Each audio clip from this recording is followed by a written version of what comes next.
Hello and welcome back to the Second and Two podcast. I'm your host, TB, and I have my co-host, producer extraordinaire, on site, ready to go for our very first annual Second and Two mock draft. Jody, how you feeling? I'm actually, as you would say, juiced right now. It's something different. Juiced. I've never put this much work in looking at the draft ever in my life. I'm Yeah. kind of one of those dudes that would just be like, oh, when we get there, we'll see who performs and who what people would call a bust turns out to be. Yeah. So this is gonna be fun for sure. Yeah, I'm excited. We're 2 days out, so we're recording this on a Tuesday. Obviously, the first round of the draft is going to be this coming Thursday, so we've got a lot of juicy details coming out in the last 24 hours. The trade of Aaron Rodgers, the swapping of picks for the Packers and Jets, really messed up our prep. We had kind of really been prepped and ready to go here, and so we'll have to change on the fly as we go. But I think such is life. There's a lot of rumors out there about all the quarterbacks. Yeah, that's something Um, else. Yeah, there's just a lot going on, right? That's how the draft always is. At this time, you've got a million rumors. There's people trying to discredit people trying to make people think they want to do this when ultimately they're going to do this, right? People trying to get people to trade up, people trying to get people to trade down, people trying to scare other. I mean, it's a lot of the nuance and the conversations that are happening at this point in time. You never know what to believe is real and what's not, right? So, we've been told for the longest it's Bryce Young at 1. Now some people are talking about Will Levis, and it's like, what? Will Levis at 1? Like, what are we talking about, right? So it's just, or hey, we've been told CJ Stroud is a top 2 pick. And At now worst, all of he's a a sudden top he's 4 falling. pick. And now everyone's talking about him falling. He did bad on the S2 test, and he didn't go to the Peyton Manning camp and XYZ, and he's not a good teammate, all these things, right? So Yeah. this is just where the unfortunate part is everyone's trying to decrease the value and sort of play these games, right? Yeah, the mind So games try to get them where they want them. yeah. So, we try and drown out the noise and pick with, historical context, what we know about the players, what we saw on film, what we know about these teams, try and get in the minds of those GMs and those head coaches and, Yeah. really predict what we think is going to happen. Obviously, I can't express enough Predict the how tough that trades and is. whatnot. Yeah, exactly. Predicting trades, all of the things that are going to happen on draft night. But I think in general, I feel pretty good about how close we're going to come to getting these picks right and where these players go, whether it's destination or around the draft time that they're taken. Yeah. Whether how that's affected with trades obviously will be different. But I feel pretty good about it and who we have going in our first round. Just enough surprises that we'll see on draft night that I think we have in our mock, and so I'm excited. Joe, you want to explain to the people how we did this? Yeah, so me and TB, we sat down, we're like, yo, we're gonna split the draft 50-50, right? Granted, as you guys know, and I knew because I kept wanting to say this team, the Dolphins don't have a pick. So there's 31 picks, so you can't split it evenly. But Yep. we're gonna have a special guest coming to you guys later. You'll see. It's gonna be a nice one. Have a caller in. Close to our heart, a big fan. Love the guy. And Yeah. well, yeah, so we'll be able to have 15 and 15 with the special guest taking that extra one. Celeb shot. And exactly. And so me and TB went back and forth. He started with the odds. I went with the evens, and you'll see how that all plays out. For me, it was fun to do because every time he took a guy, it was like, dang, I wanted him to slip for my next pick, or like, Yeah. I don't Yeah. know. It was a fun one though, for sure. It's fun to play GM, isn't it? Yeah. Oh yeah. Especially like, obviously we have the like list of 4 needs, and I would be like, okay, who do I think fits here? And I'm sure you were going through the same thing too. It's just like, do I really want to take that top need right there, or is it just a list of 4, no order? You know what I mean? Mm-hmm. Mm-hmm. So I think are we ready to get on the clock? Yeah. Oh, you wanna boom? Boom, Oh boom, yeah. boom, boom. So, with the first pick in the 2023 NFL mock draft, TB of the Second and Two podcast selects on behalf of the Carolina Panthers, Bryce Young. All right. So, no surprises here. I'm not being faked out by any of the noise right now. You look at the Carolina Panthers, right? They hire Frank Reich, to be their head coach. Clearly, Frank Reich, despite his, I guess you could call him inconsistencies, the head coach of the Indianapolis Colts, for the most part, he had a really good tenure there, and I think it was interesting when he got fired last year. I wouldn't say I was expecting it, I guess is how I would put that, but I think great hire for the Panthers, someone who's had a great track record with quarterbacks, right? And their GM Scott Fitterer was kind of came in with their previous head coach, who he then had to fire, and now he gets a second shot with head coach and Frank Reich. They have some serious holes on their roster, right? They That's really for need sure. a quarterback. They traded for Baker Mayfield last year. That experiment just didn't work out. They traded for Sam Darnold the year before. That didn't work out. They drafted Matt Corral out of Ole Miss last year. Clearly, they don't feel great about what he can bring as a starter, So otherwise, they might not have, or they definitely would not have traded up.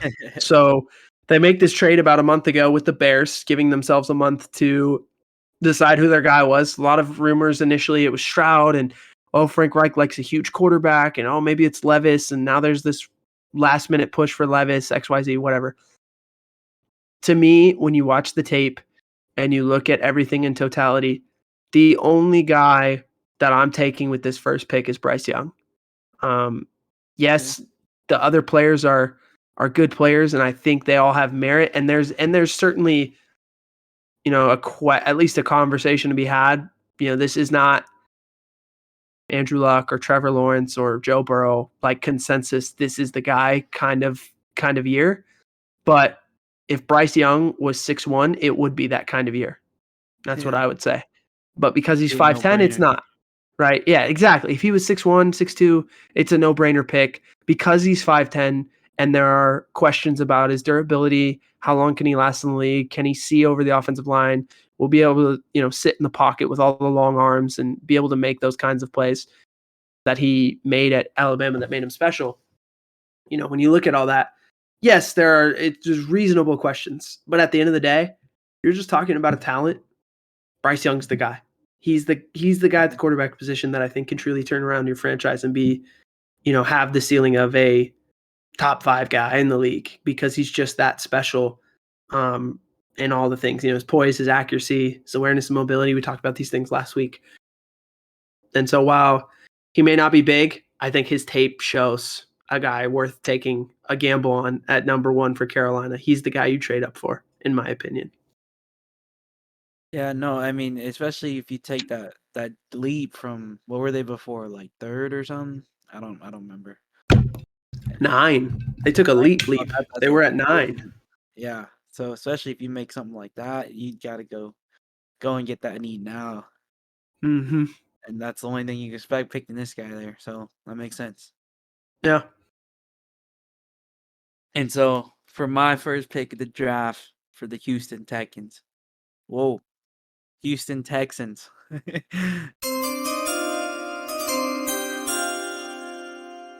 At number 2, I went with another Bama guy, Will Anderson Jr. I mean, to me, it made sense, right? You got D'Amico Ryan's first year coach, defensive mind. Like, you got to go get your guy to play defense, right? Their defense wasn't necessarily the best. They what, 3-13, bro? You ain't doing much on D if you're losing all the time. So I mean, I figured they'd go get an edge rusher, get a guy to attack the quarterback. Makes sense to me. I mean, you can see the strengths right there. He's good in the run game. He's got arm length, and he's quick off the ball. I mean, Those are all things you want. And I mean, it wouldn't be the first time the Texans take some dude who's a pass rusher. They did Jadeveon Clowney a couple years back. So to me, this pick made sense. Yeah. What do you think? No, I think D'Amico, it would track with what I think he wants to do defensively. You look at how the 49ers built their defensive line, strengthen the interior, and then you had a guy, a bona fide blue chipper on the outside in Bosa. So I think Will Anderson can fill the Bosa role for them. And if they don't love a guy that's not named Bryce Young at the quarterback position, then your choices are twofold. You either trade out or you take who you think is the best edge defender, and that's either Will Anderson or Tyree Wilson. One of those two is probably the guy you take there if you're not going to trade out and you don't love a quarterback. And I think everyone is talking about the Texans trading out, someone trading up to get their guy. If the Texans are willing to trade out, then everyone knows they don't want a quarterback there, right? And if they don't want a quarterback there, the Cardinals don't need a quarterback. So if you're like the Colts, what's the point in trading up? You can stay put and get your guy. Now, if you're another team that wants a guy and you're like, hey, I'm trying to get ahead of the Colts, say you're the Raiders, right? Yeah. Now we're cooking with something, right? That may be if one of these other teams loves Stroud, or Levis, and you're like, hey, I'm trying to get in front of the Colts. Then a trade with the Texans at 2 or the Cardinals at 3 makes sense. But in reality, if you're just trying to get ahead of the Colts and everyone knows the Texans are not taking a quarterback, then you could just trade up with the Cardinals, right? So it doesn't make a whole lot. I just don't think there are a whole lot of scenarios where the Texans actually trade out. Like a lot of people have been talking, just because when you start thinking about it, it just probably makes more sense for them to stand pat, take who they think is the best defensive player in the draft, whether that's Will Anderson or Tyree Wilson. And then you still have that pick at 12. Now you can use that to either trade up or sit pat and get the quarterback that, another one of the quarterbacks that you want. So to me, I like this pick here from you, Joe, just because the way the draft board's flying and the way the rumor mill is going, feels like Houston's not taking a quarterback, though there has been a huge push for Levis here in the last 24 hours that he may be the pick for the Texans. I don't know if I'm buying it, because I think that may be the Texans trying to get people to trade with them and in that last minute, right? And so I think ultimately they stand pat, and I'm with you. I think they take Will Anderson. With the third pick in the 2nd and 2 2023 mock draft, the Arizona Cardinals select Tyree Wilson, edge from Texas Tech. Now, this guy's 6'6", 271. He's super long. He sets a great edge. I mean, his size and length in general are just massive. And the Cardinals defense was one of the worst in the league last year. They gave up 26.4 points per game. And the rumor mill has been swirling for about a week now that they love Tyree Wilson. So I think their hope is that this scenario happens where either two of the quarterbacks are taken or a quarterback and Anderson are taken in front of them, and they get to sit here and take Tyree Wilson. I mean, I know I just talked about the trade-up scenarios, right? Yeah. The one scenario that would exist for the Texans is if everyone knows the Cardinals love Tyree Wilson so much they're not willing to trade out. And so they just want to sit there and make sure they get him. And again, it depends on who's trying to trade up and what draft position they have if you're the Cardinals, right? And how confident you are that you could trade back and still be able to pick him. So it's a lot of complexity, right, to all these things. But I think, there's just there are a lot of moving pieces. Obviously, there's probably an offer out there that gets you to say, okay, we'll trade back. If someone wants a quarterback that desperately and they need to get in front of the Colts to get the guy they think they want, it's probably an offer out there that would entice them enough to trade back and not take Tyree Wilson. I'm not saying there isn't that. And I just think it's become a foregone conclusion that either the Cardinals or Texans are trading out. And I'm just telling you that Anderson and Wilson are both good enough that they may not. Also true. So clearly they're not taking a quarterback, with Kyler's extension kicking in and everything like that. So I think when you put all that together, to me, the pick here is Tyree Wilson. Yeah, no, I've also seen. Well, you were talking about scenarios. I was thinking, what if they did a swap 2 and 3? Because I know there's been some noise saying that the Texans are also interested in Tyree Wilson a little bit, and it's like a toss up right there. So who knows if that plays into anything. I mean, if both of them like Tyree Wilson, Yeah. question is how much does Arizona like Tyree Wilson in order to get the swap, and then how much, how close do the Texans think it is that they'd be willing to give up Wilson to get Anderson, and then whatever stuff Arizona would give them. That it's an interesting question. It's one of those things that like so rarely happens between two teams just swapping if they both have an interest in a similar player. But Yeah. I hear what you're saying. Yeah. Anything is possible. Certainly on the NFL draft night, you are correct. So the fourth pick, we got the Colts. I mean, you guys are probably looking at us like, wow, we had one quarterback and 2 edge defenders, but we got our next quarterback taken off the list. We're looking at C.J. Stroud out of Ohio State. I mean, to me, it made sense, right? We talked about the quarterback situations in Indianapolis. They had Carson Wentz to Matt Ryan to whoever else they're going to look at. And in my eyes, it's C.J. Stroud this year. It's just they've had a revolving door, right? Just not having the same guy. I mean, Matt Ryan went down. I couldn't even tell you who their backup was last year, who filled his spot for those games. And so I think they just need stability and drafting a young dude, getting there for 4 to 5 years, develop him a little bit. They can mold him how they like, and then they got the first year coach, definitely gonna put in some time together. So it's gonna all work out with C.J. Stroud there in Indianapolis, in my eyes. Yeah, I think Stroud is when you talk. I love the word you use there, Joe. Is stability. That is the Colts haven't had stability for 5 years now at the quarterback position. Yeah.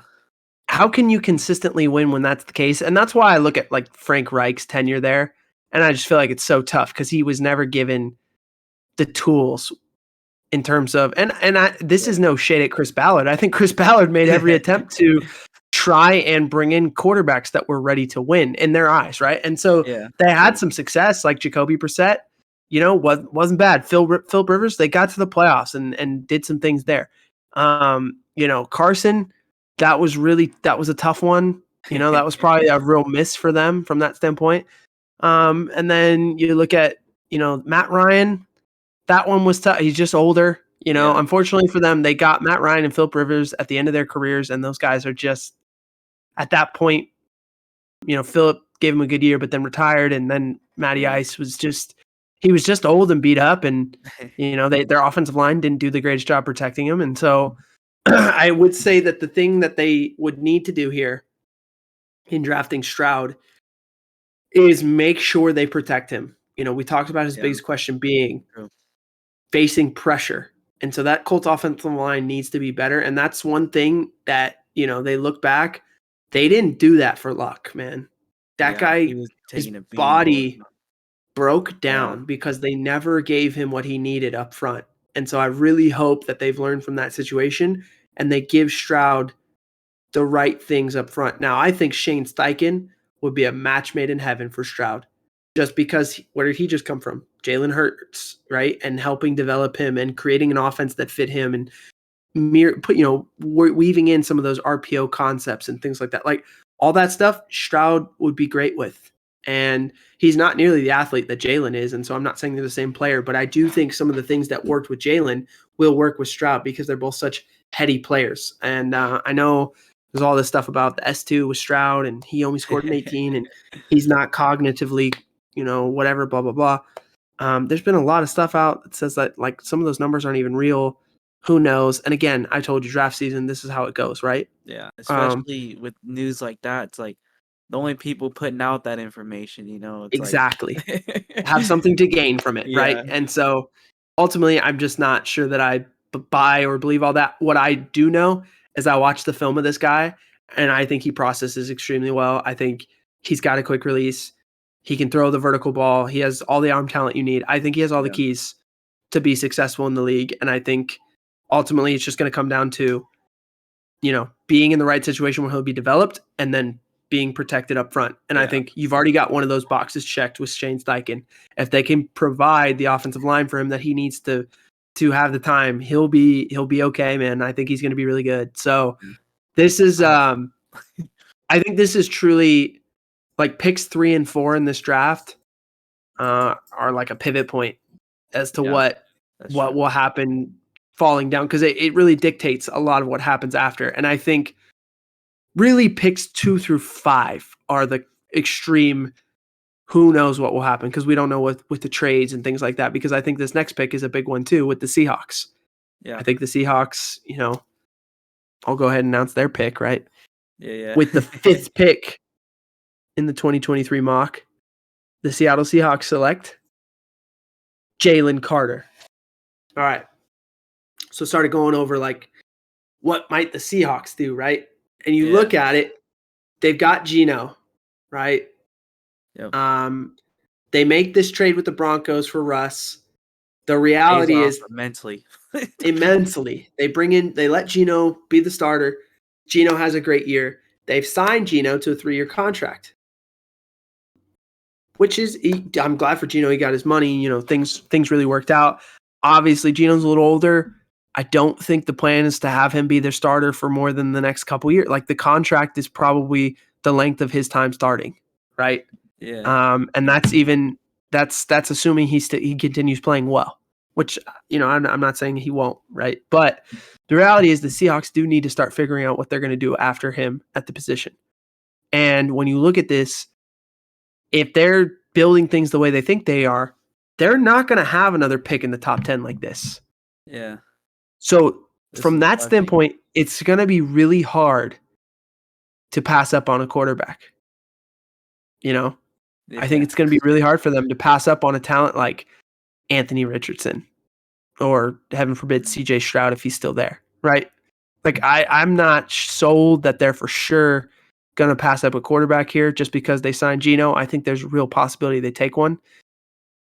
Ultimately, though, if you look at John Schneider's track record, and along with Pete Carroll, they've been together 14 years in Seattle, which is crazy. It doesn't feel like it's been that long, but they really have been there that long. They don't, they had Russ for a good bit of that time, but they didn't invest at the quarterback position in the first round, right? They got Russell Wilson in round 3. And I think you look at their picks in totality, they've very much so been a team that values talent over anything else, right? Even, okay, maybe there's a character concern, but they love the talent, right? So they bring them in. I mean, I think they've dealt with plenty of guys who were big egos, personalities, or had some kind of thing that people were questioning, that they were like, dude, we don't care. This guy's talented. Bruce Irvin was a great example of that. Richard Sherman was not a character concern. The guy went to Stanford, right? He just was loud. I mean, yeah, exactly. Yeah. Earl Thomas, so I just think they have a history of saying we value talent above all else. Marshawn Lynch, right? Like, they value talent, and that's what they bring in. So to me, if that's how they're looking at the draft, then this becomes all of a sudden a no-brainer. Jalen Carter's the best player on the board at this point. Like, he's so talented. He can do so many things. His upper body strength. You remember seeing how fast and quick he is on film. His ability to like strike and lock out. Like, he's just in limited reps on a Georgia D-line that was stacked. He was still the best player. And I just don't know that, again, you get a whole lot of Jalen Carter falling to you at 5. And so, as intriguing as Anthony Richardson might be, I think they go with Jalen Carter. Yeah, this right here, when we were doing this draft, was the pivotal point where I was like, man, I wish I would have been able to get him. Because, like, as soon as you said it, I was like, bro, that's the dude from Georgia. I was like, he's so good. I wanted that fool. But, I mean, as much as it was us picking the people was for the team. It's not necessarily I want to be the one to draft him. You know what Yeah. I mean? But yeah, no, I agree. I mean, clearly on the needs, they're taking a defensive dude if they're not taking a quarterback. So it just Yeah. would definitely makes sense. And so let me make sure I click on the right one. The sixth pick in this draft, the Lions select Devin Witherspoon out of Illinois. I mean, I think he fits in with that defense, whether it's schematically or the culture. The dude's a dog. I mean, we seen him. He has great attitude, right?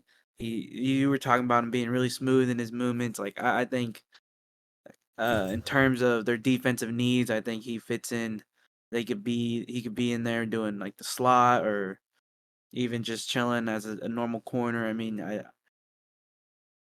there's not many dudes out there that you would want at the corner position. I mean, there's one other one that I also wanted to get later on, but I think he's the best one probably out of all of them, and it just seems like the right spot for him to go with him and Dan Campbell over there. Yeah. No, I think since people started looking at Devin Witherspoon and figuring out, oh, he's going to be a guy that's drafted pretty high. The connections between him and the Lions have been very palpable. Like you watch him and he feels like a Dan Campbell player. It's just now that Dan Campbell and Brad Holmes have been there for a couple of years, they're going into year 3. There is a sense of like who fits that like Motor City attitude that they have been able to build to Dan, and that's Dan Campbell's credit, right?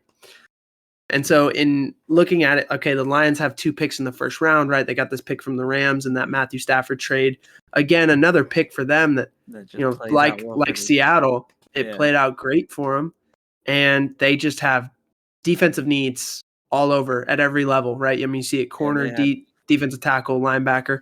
So they have these real needs across their defense, and I think it feels like it's for sure going to be a defensive player. Number one, Number two, I do wonder and thought about what would this pick look like if Jalen Carter was on the board. I want to know what the Lions would do if they could get him. Like, would they take him? I'm curious because I could see that going both ways, right? And on the one hand, I could see the Lions saying, hey, our culture is great and we don't want to bring anyone in here who might not fit that.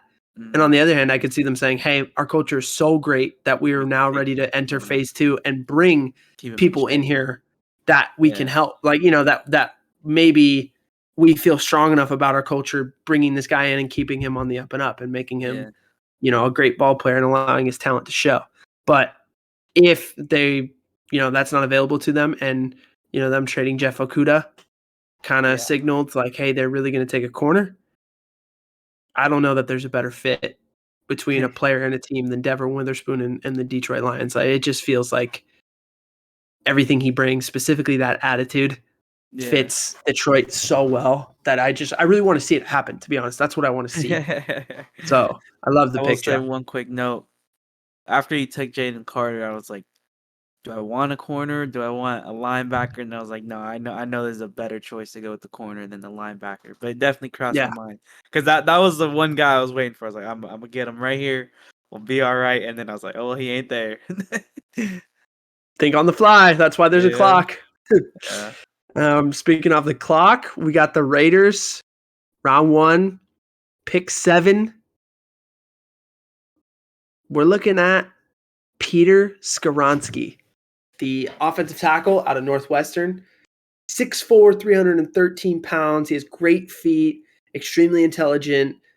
His quick set was awesome. He was great in pass pro because of it. Feels like, he could fill a major void for their offensive line, regardless of where they decide to put him. People have talked about him like, hey, he might be an all-pro Hall of Fame guard. And I see it and I'm like, dude, I think he's a fantastic tackle. I think he's going to be a really good tackle in the NFL. I think he's a left tackle personally. But, if he realistically, he can play any of the 5 positions on the offensive line. Like, a guy could even play center if you need him to. So that's the beauty of him. And they have needs all along their offensive line. So it's like, hey, just pick the guy and figure out where to put him. But regardless, he's going to bring so much value to your team. Feels like they definitely need a quarterback. They signed Jimmy G. Feels like he's kind of a holdover for them. We'll see what they do. There's not a long record for Dave Ziegler and Josh McDaniel just because they haven't been there very long. And, this is Ziegler's first job as a GM, and McDaniel has been a head coach previously in Denver, but, we just haven't – there's not enough information on these guys for me to – this was a tough one. It's probably one of the tougher ones in the top 10 because I think they could go any kind of number of ways. I mean, they could pick a corner here too, right? Yeah. I mean, Christian Gonzalez has been a popular pick for them. They could go quarterback. Like, they kind of have their pick of Levis or Richardson, if they feel like the rumor has been they don't like those guys, as much as they like Stroud or Bryce Young. And so if it's not Stroud or Young, they're not taking one. And I think that's why there's been a huge deal about them trading up, because they were a team that really tried hard to trade up to number 1. And so the question is, do they like both those quarterbacks enough to try and trade up to 2 or 3 to get the next guy, right? So True. I don't know that they're in love with Richardson or Levis enough to say they're going to take him at 7. And so ultimately I went with Skoronski just because I think it fills such a big need for them and gives them a player that I think is, Pro Bowl talent, whether he plays tackle or guard. Yeah, when you sent this pick, I thought, first off, I was like, I probably would have took the other tackle. I can't think of his name. I'm blanking, but Paris Johnson. Yeah, and then I was like, well, you never know. I mean, like you said, the dude could play anywhere on the line. Basically, that could be one thing they're looking forward to. I mean, and every team's board is different. Yeah. Right? Yeah, like every team's board is different and like who they value in terms of skill sets, right? Depending on what they're trying to do offensively, maybe Skoronski's skill set fits them better, Yeah.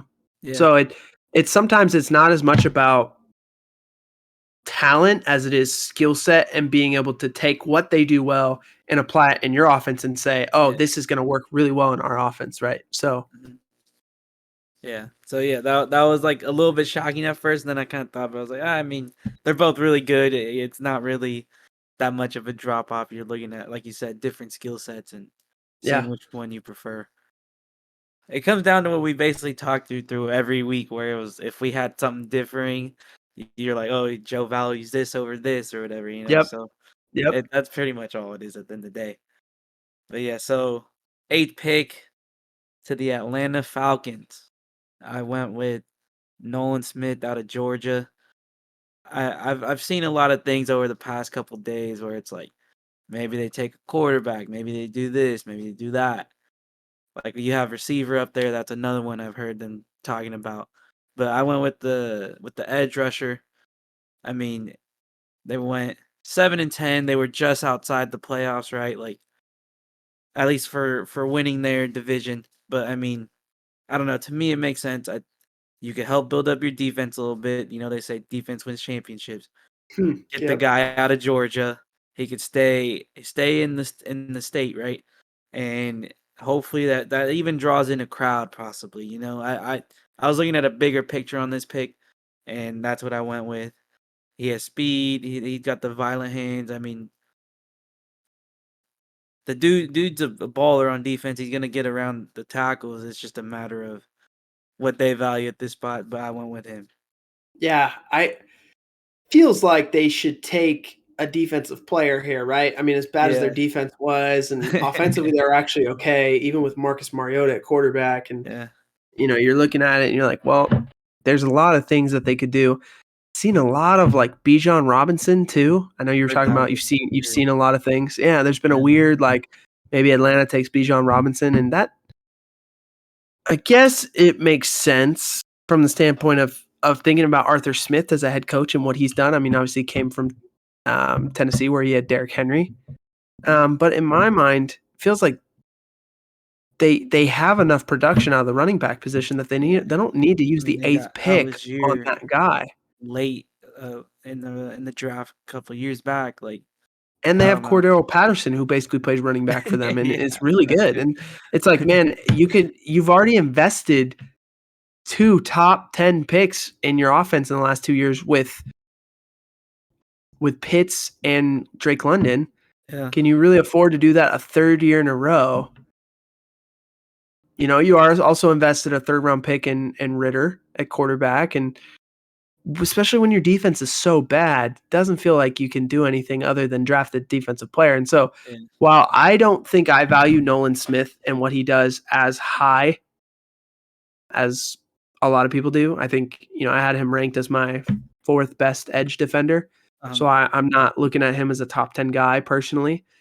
I understand why, though, he would go in this top 10 because he is a violent pass rusher with his hands. And so I understand where people would, and his speed is off the charts, right? I mean, he went 4.3 at the combine. So I think all those things are so enticing that I do understand it. And so I could see, the Falcons have had a history of struggling mightily with picking edge defenders in the first round, specifically pass rushers.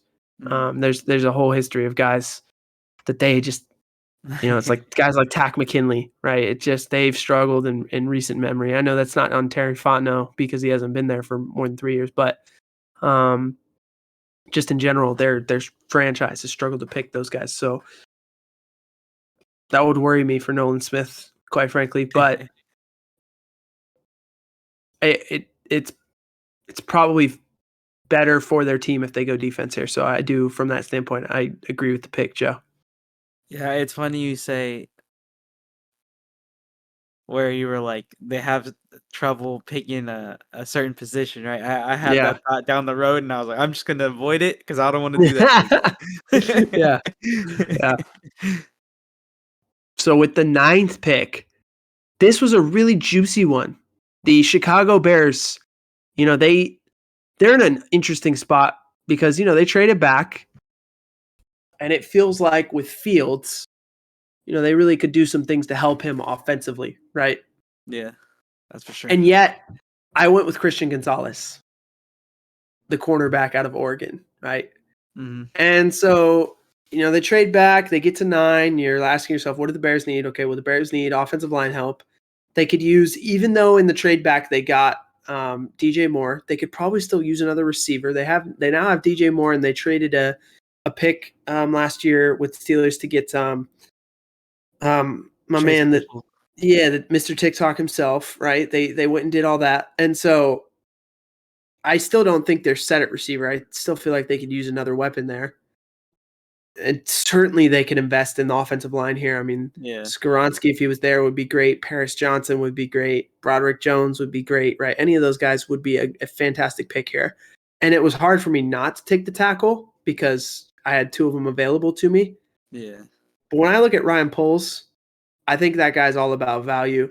And if Christian Gonzalez is still there, the way this draft has unfolded, I think it's really hard to pass up on him. Quarterback isn't necessarily a need for them, but he's just too good a talent, I think, at that point to pass up. I think there are 2 corners in this draft that are just top 10 guys, and it's him and Witherspoon. And if those guys somehow fall outside of the top 10, someone's getting just an absolute steal. And I think even at 9, the Bears would feel like, oh my gosh, how did that happen? One of the best corners in the draft just fell to us, Yeah. So, I mean, he gives you the ability to play man or zone, right? I told you his ball skills are incredible. His explosiveness, his ability to just play press man and take a guy away. I think you're getting a phenomenal player. And as bad as they might need help offensively, they're still not where they want to be defensively either. I mean, they were 3-14, right? They were their number 1 pick for a reason. So ultimately, they need help everywhere. But I just think if that's the position you're in, you take the best possible player on the board, and I think that's who Christian Gonzalez is at this point. Yeah, that number 1 pick statement made me laugh even more because it was all because the Texans. They won another game they didn't have to or something. Yep. Lovie Smith won a game on the way out just to say, hey, good luck to you guys. You get the 2nd pick now. Yeah. So it was all fun. This is another dude you took, and I was like, man, I want him to slip down another one because the next pick we got is the Eagles. Oh, if he was there for Philly, they would scoop him up in a heartbeat. Yes. I agree. Yeah. So when you took him, I was like, man, I don't even know where I want to go with this pick anymore. But the 10th pick, the Philadelphia Eagles went with Kalijah Cansey out of Pittsburgh. I mean, you see the defensive tackle need on there. He plays well up in the line. He's quick, got good hands, explosive. I mean, the dude's got power behind him. I think you pair him with those edge rushers that they got, and you got yourself a fun defensive line out there. You could run stunts and everything, and get it to play off real well. And I mean, they're already a good defense. They're just making it even a little better. You know what I mean? This was the first pick, Joe, where I'm sitting here going, wow, you shocked me. Yeah. You went, whoa, in the text. I thought it was pretty funny. I'm shocked right now. Like, now, it's funny. I say I'm shocked. I'm not, like, I think, could Cansey go here at 10? I think that's real. I think that could happen. Because the Eagles, Howie Roseman is unconventional. If you look at his tenure, the guy does what Howie Roseman does. Like, he does what he thinks is right? He doesn't care about anybody else. And he'll let you know about it too, which I kind of like about him. So would it shock me if they went and took someone that no one's talking about him taking, at least as there have been conversations about Kalijah Cansey to the Eagles, but I think a lot more of those conversations have been happening at 30 and not at 10, right? So, they have this pick. Obviously, they have 2 picks here. They got this pick from the Saints in a trade. But, yeah, I was like, whew, this is high for him based on how I feel about him. But, it does kind of make sense to pair him with Jordan Davis. Like, I feel like Jordan Davis could kind of sort of protect him. It's almost like it's a D coordinator. Yeah, well, it's just, have you ever looked at like in baseball, how they talk about like this guy hates behind this guy to kind of protect him, like lets this guy do his thing, so but he'll cover up for him, or whatever. It's like, I think Jordan Davis could cover up for Kalijah Cansey. Like Cansey can go play his game and just be disruptive and create penetration and get in the backfield. And even if he kind of, gets up the field and opens up a gap, Jordan Davis is so big and awesome that he could kind of cover for him. And so I think the pairing of those two, when you think about them, makes a lot of sense. And then you talk about who they have as their edge rushers. I saw, you were kind of talking about that. Yeah. Man, it does make sense, and I'm intrigued by it. And the draft never goes exactly how everyone's going, okay, Cansey's a back half the first round guy. Someone like that is going to go, top 15 that we're like, whoa. And so this is that guy. In this mock, this is who that guy is, right? And I think that's what makes it realistic, to be quite frank with you, because it is somewhat unexpected, and that's how the draft goes. Who would you have chose? I want to know. I'm intrigued. You don't even have to say a name. You could just throw a position. I think there's a lot of love for Bijan, right, at this pick. I'm not sure that the Eagles are going to invest that capital at that position. I think they could always take another edge rusher. I think they would love Nolan Smith if he was still available to them. Obviously, he's gone.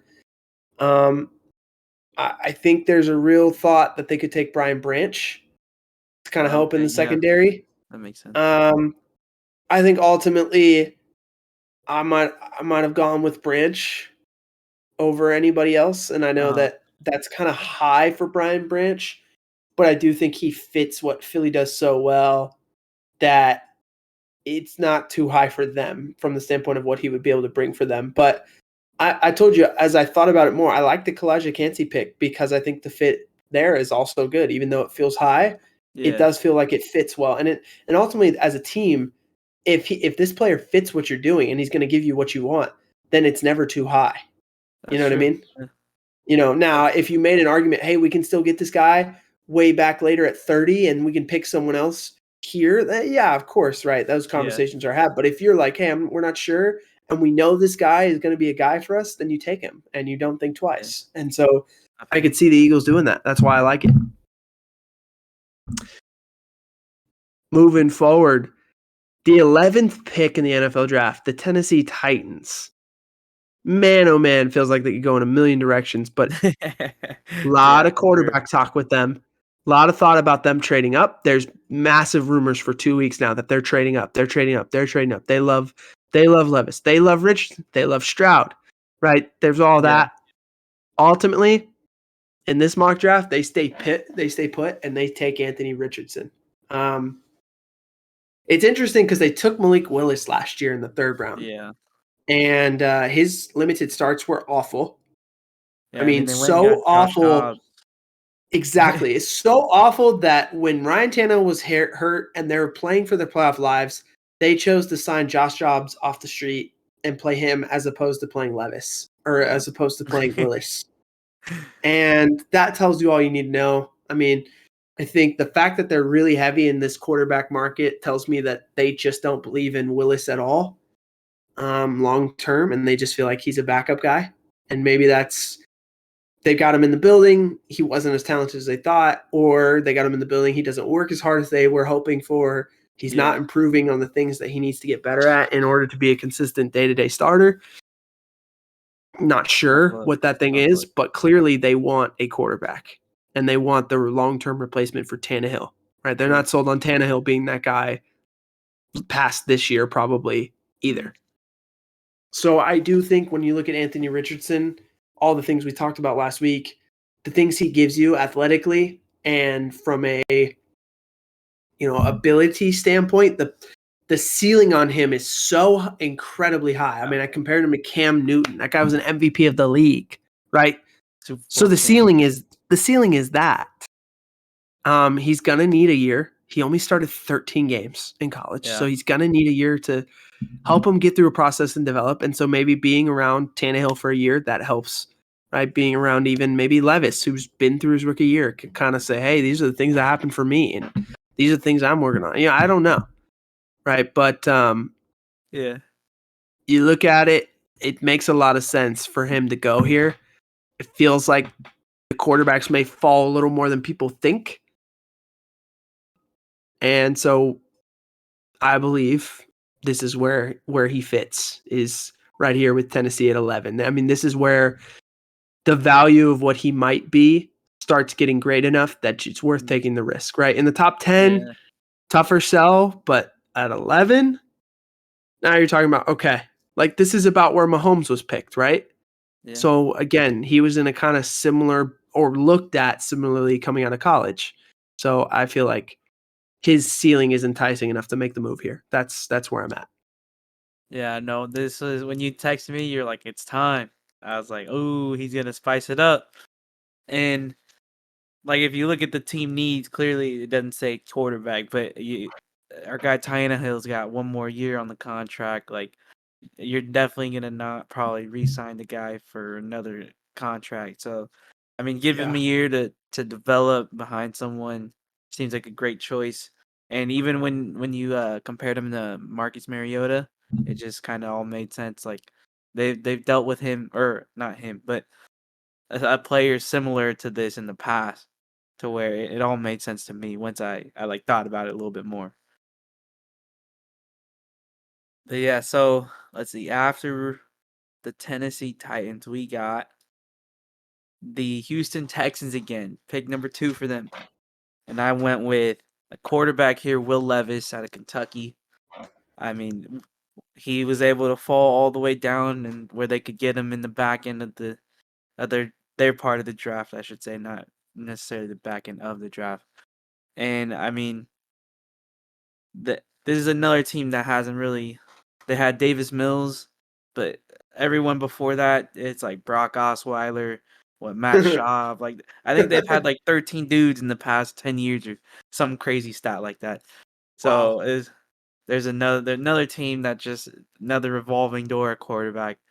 Well, it's crazy because they had Watson, and then all that got messed up. Yeah, that too. I mean, that's another one on the list. I've already listed off like 4 or 5. And they had Deshaun. It just oh man, that whole thing went not good.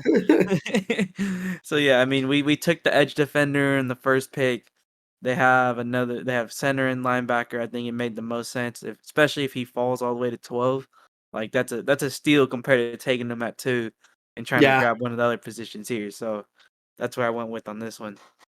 Well, it's the Texans getting this pick with the Browns gives them the luxury of saying, okay, we could wait to take the quarterback and take it here at 12. And there's been some rumors that they may actually take Levis at 2. Again, I don't know if I believe it. I said this Yeah. earlier.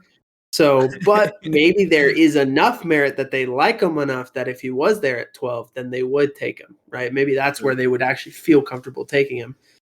You know how I feel about Levis. I'm not sold on him entirely as a prospect. After the Richardson one is gone, this is the next best guy for me. Yes, that's kind of where I think where most people have him on their board, right? I would prefer the skills that Hendon Hooker brings. Yeah. Despite the offense, it's kind of funny. Like Levis and Hooker are almost opposites. Like Levis's accuracy and inconsistencies to me are a greater concern than Hooker's offense that he played in. And so that's all about. That's probably more so about placement and what the coaches can develop and what's changeable and coachable and learnable and what's not, right? So yeah, that's probably where you land on that. But yeah, I think it makes sense for them to it feels like with one of these two picks, they're probably going to have to take a quarterback. So it makes sense here that that's who they go with. All right, so the next pick is really interesting because it just happened in terms of the swap between the Packers and the Jets. So the Packers, because of the Aaron Rodgers trade, end up now getting pick 13. They were at 15. They've now since traded with the Jets with the Aaron Rodgers trade, and part of that trade was a pick swap, 13 to 15 and 15 to 13, right? So I initially, in the way that this process went, I actually had them taking Jackson Smith-Njigba at 15 and then felt good enough about it that I said, yeah, I'm sticking with it at 13, right? I mean, I think in my board, I felt like the Packers, it feels like they're taking a skill position player, whether it's a tight end or a receiver. Yeah. I think at 15, there was a little more possibility of like, hey, maybe they go Michael Mayer, or they go Dalton Kincaid, right? Maybe they take one of those guys.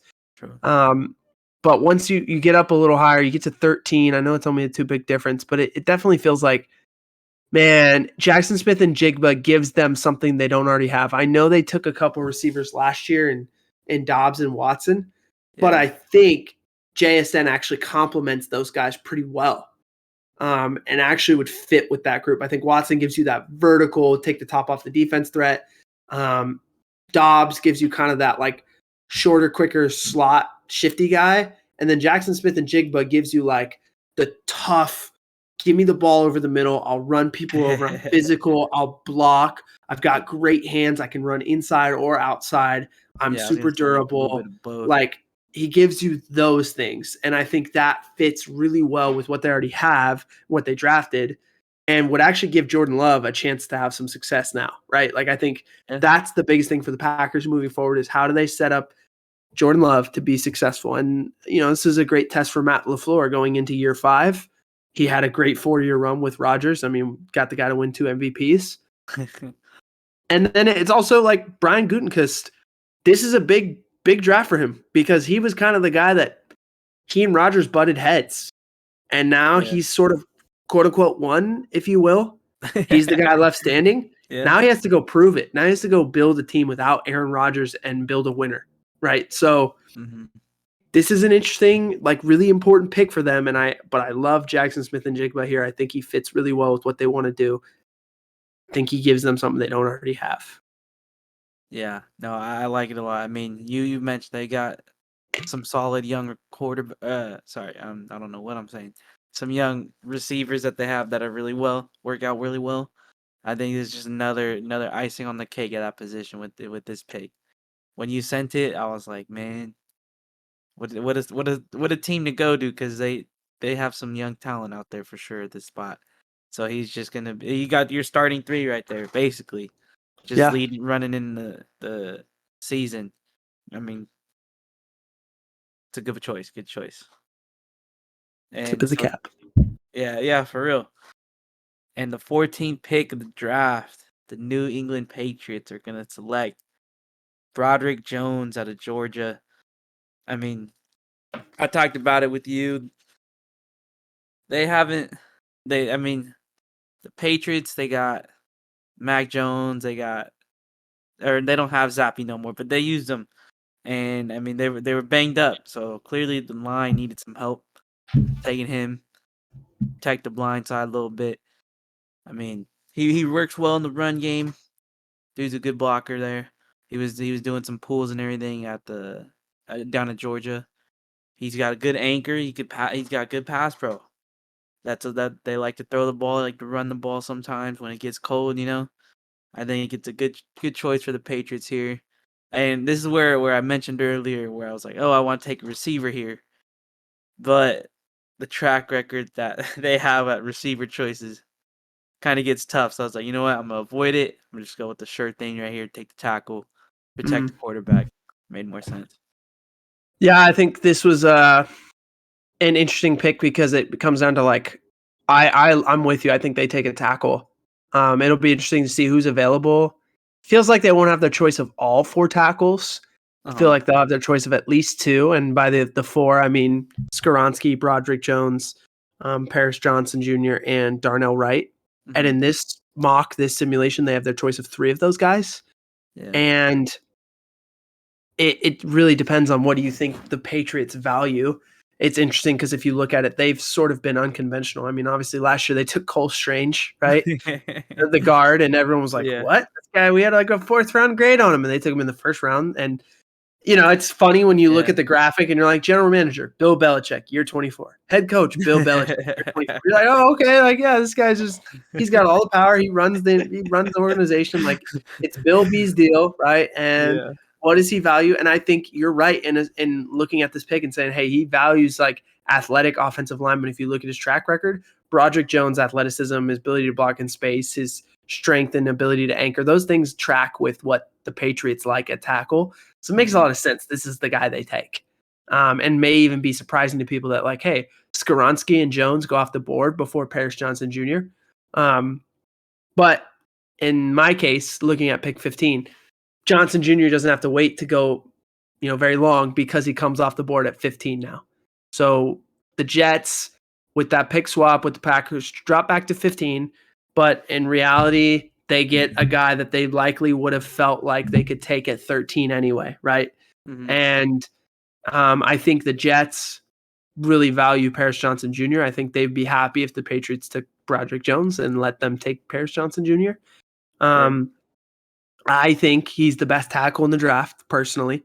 I think this would be a steal at 15. I think it's perfect to help them protect Aaron Rodgers. He's 39 going on 40 or whatever he is now.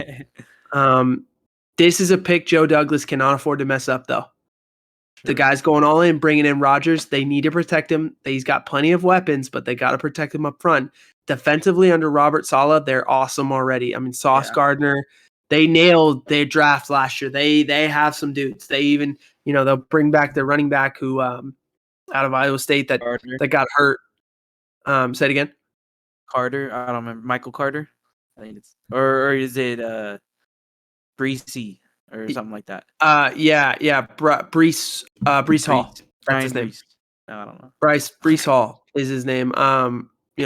So he hurt himself last year, but before he hurt himself, he was awesome, right? And so feels like Joe Douglas nailed the draft last year, and if he can just get this one right too to protect A-Rod, I think the Jets have something they can cook with now. So feels like this is a dream scenario pick for them. And in this case, they get their dream. Even though they swap picks with the Packers, they get what they want here, and they get Paris Johnson Jr. Yeah, no, it still works out in their favor. And I mean, even when you sent the pick, I was like, ooh, they're going to go protect Aaron Rodgers. That was pretty funny, too. But yeah, no, you mentioned the defense had a lot of success. It just makes sense that they go offensive on this pick. And with the 17th or 16th, I don't know how to count, skipping numbers. 16th pick in the draft, the Washington, whatever you want to call them, Commanders. They take Brian Branch out of Alabama. I mean, I mentioned it when we were talking about this position. I mean, they've always had some sort of corner or safety that just always sticks out in my mind over the course of my time growing up. And so Brian Branch makes sense to me. He's able to play both man and zone, and dude's a tough guy. He's got smooth movement, as you mentioned, acceleration. and the versatility, as I just briefly mentioned, all when we were going over them. I think it just made sense to me. Quarterback, there might be maybe a small chance they go with possibility. that, but I mean, Feels like the it guys they want probably won't be there though, yeah, and they like exactly. Sam Howell from what you hear. So yeah, I'm with you. So yeah, that's how I ended up going with Brian Branch right here at this spot. Yeah, like you look at their needs and you're like, okay, quarterback, the 4 guys are gone. Hooker, maybe it's a little high for him, maybe not. But they like Sam Howell, so maybe they're not ready to take one. Yeah. Linebacker, not sure if there's a backer you're really feeling good about taking at 16, like Mm, true tackle. Okay, we just saw a bunch of the tackles go off the board, which would suck for Washington because now they yeah. can't get the one that they want more than likely, unless they love Darnell Wright. And then corner, it's like, okay, they could take like a Joey Porter Jr. here. But Yeah. I'm kind of with you in like taking a safety here because, and it feels like, I'm sure we're going to talk about this as the draft goes, but it feels like everyone loves the corner class so much that weirdly it could cause some of the guys outside of Gonzalez and Witherspoon, those top 2, to Yeah, that's fall how just I because saw it.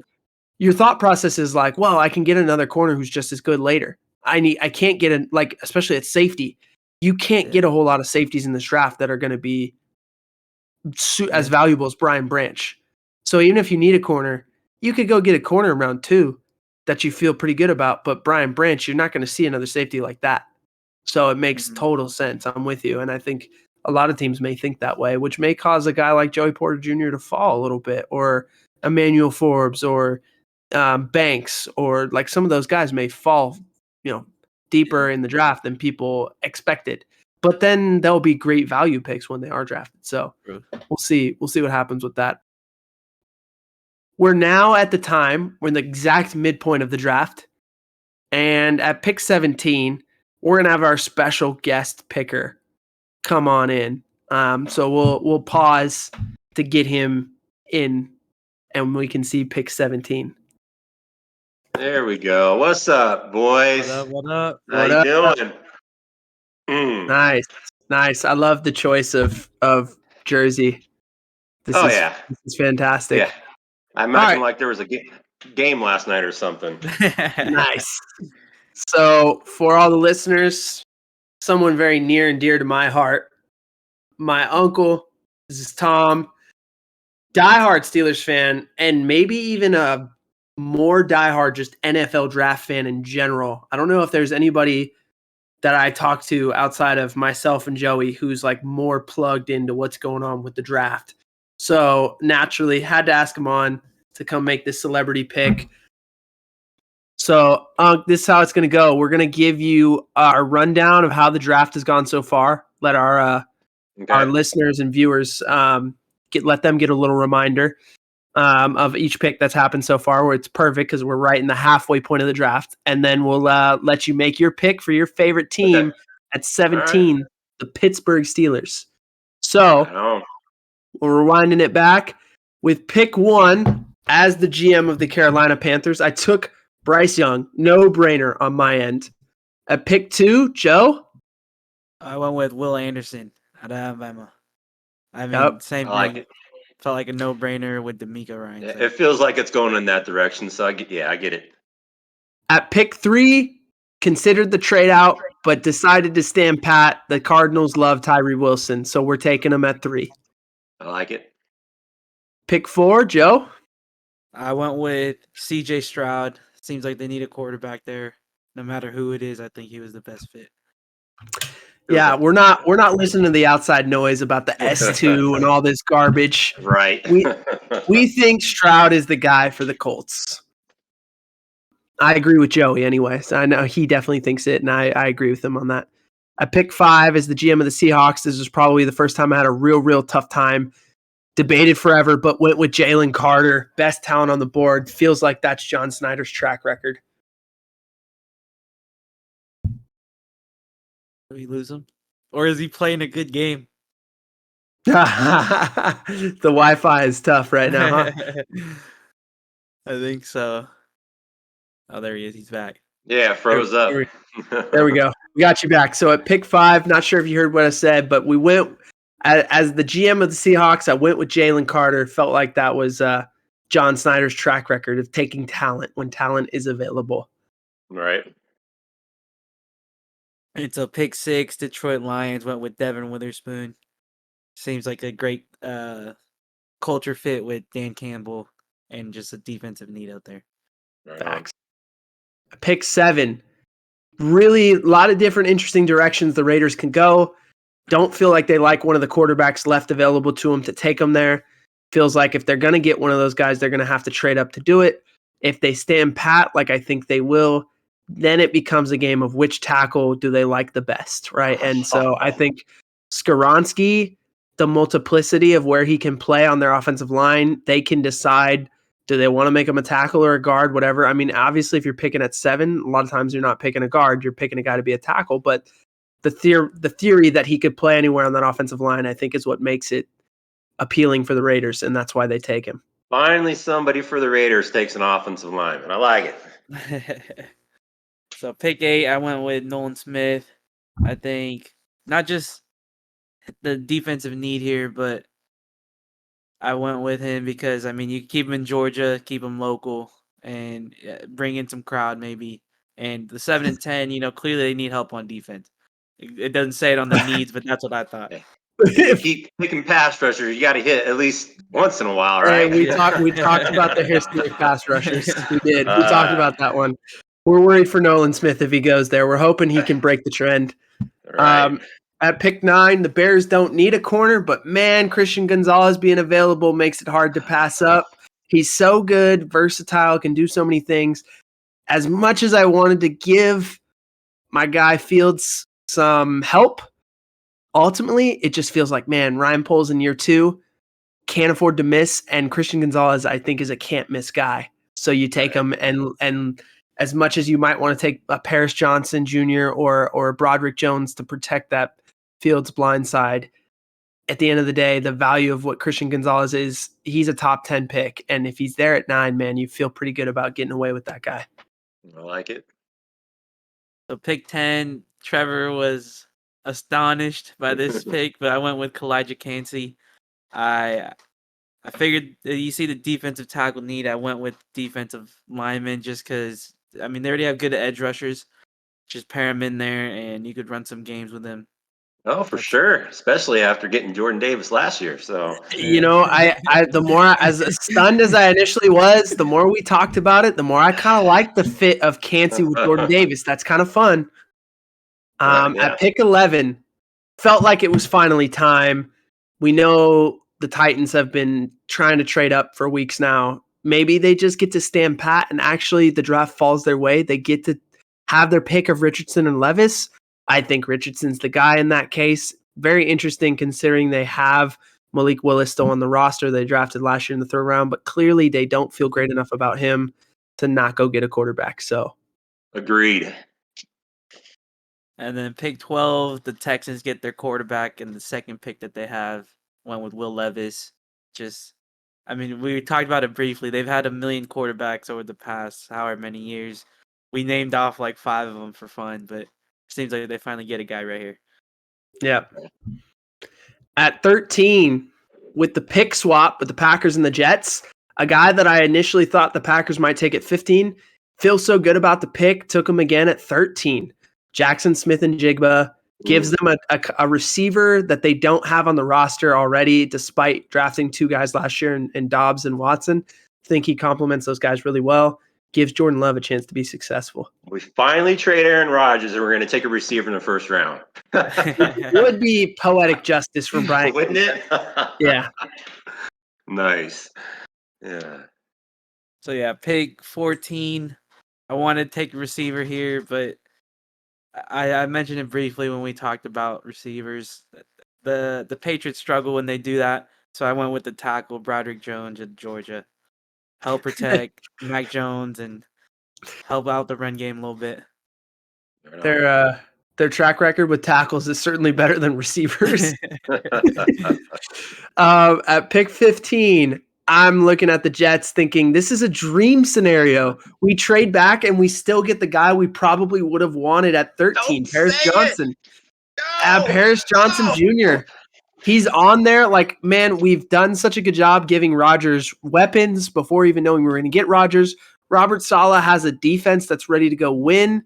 We just need to protect Rodgers. Okay, here it is. Paris Johnson Jr. falls into their lap at 15. Unbelievable.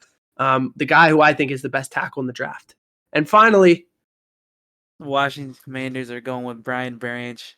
I figured his versatility would allow him to play either corner or safety. And the quarterback, I thought about taking that there, but it's also a lot of the good ones that we like are all pretty much gone. So That's a good it's player more right tough. there. I love that guy. I love Brian Branch. Great player. yeah. So you now have seen who has been taken. You felt the pulse of the draft. What are you doing at 17 if you're the Pittsburgh Steelers?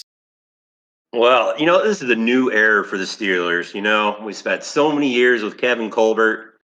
It's the first draft with the new GM, Omar Khan. They bring in a GM assistant from the Eagles, Andy Weidel. Omar Khan's always been more like the cap strategist guy. He's never been really a scout. So you bring in Andy Weidel, and you can already feel how much pull Andy Weidel has on this team. He immediately goes out, upgrades the offensive line. You bring in Isaac Samala from the Eagles. You bring in former Eagle Nate Herbig at guard. You bring in another swing tackle from the Eagles who played at the Titans last year in Levon Clark. So you can see he already has a handprint on this team, and he's trying to build a better offensive line because last year all 5 offensive lines played 97% of the snaps. Like, you can tell they already know that ain't going to happen again. Let's build some more depth. Let's make our offensive line stronger. So you can feel how much pull he has on that team right now. Not having Big Ben and all that cap space, you see how much they've moved in free agency, bringing in a lot of guys filling holes at linebacker, at corner with Patrick Peterson, bringing a couple defensive line guys, like I already talked about the offensive line. So they filled a lot of holes. So we're going into this draft like not really need anything. I feel like we can go out and play a game tomorrow and we're good. So it's kind of set up for kind of pick best player available kind of thing. So, but man, looking at this, I got 3 guys I like. One of the guys I want to look at who I feel like might be the perfect fit for a Steeler is defensive tackle Brian Brzee. I love the guy. And I loved when I was watching your guys' podcast and you talked about his high school tape. Like, dude, like, it reminded me of looking at Andy Reid in the pump, pass, and kick contest when he was like, what?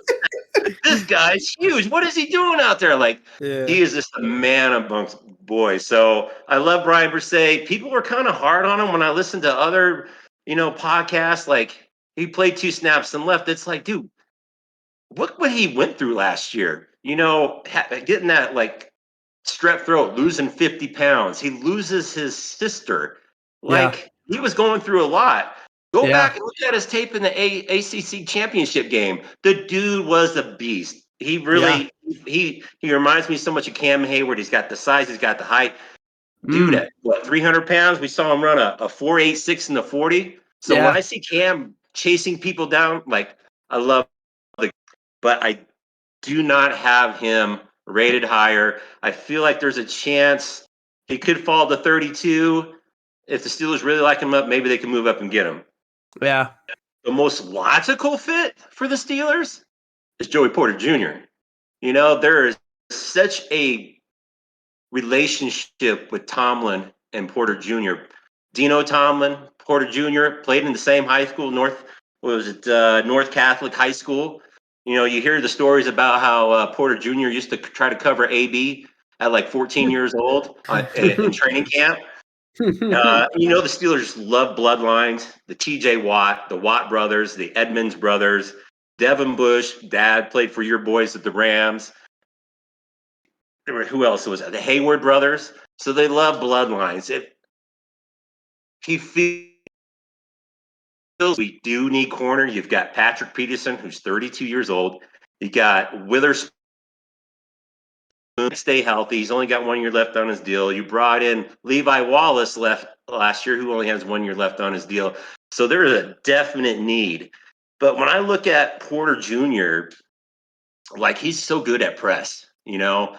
He chose not to run that 3-cone drill, and I feel like his change of direction, like he feels like just a press guy, and I feel like I can get some other guys in this draft because this is a deep corner draft. I feel like I'm gonna pass on Porter Jr. because, you know, he's a logical fit. But the guy I'm going with, you know, you took my guy.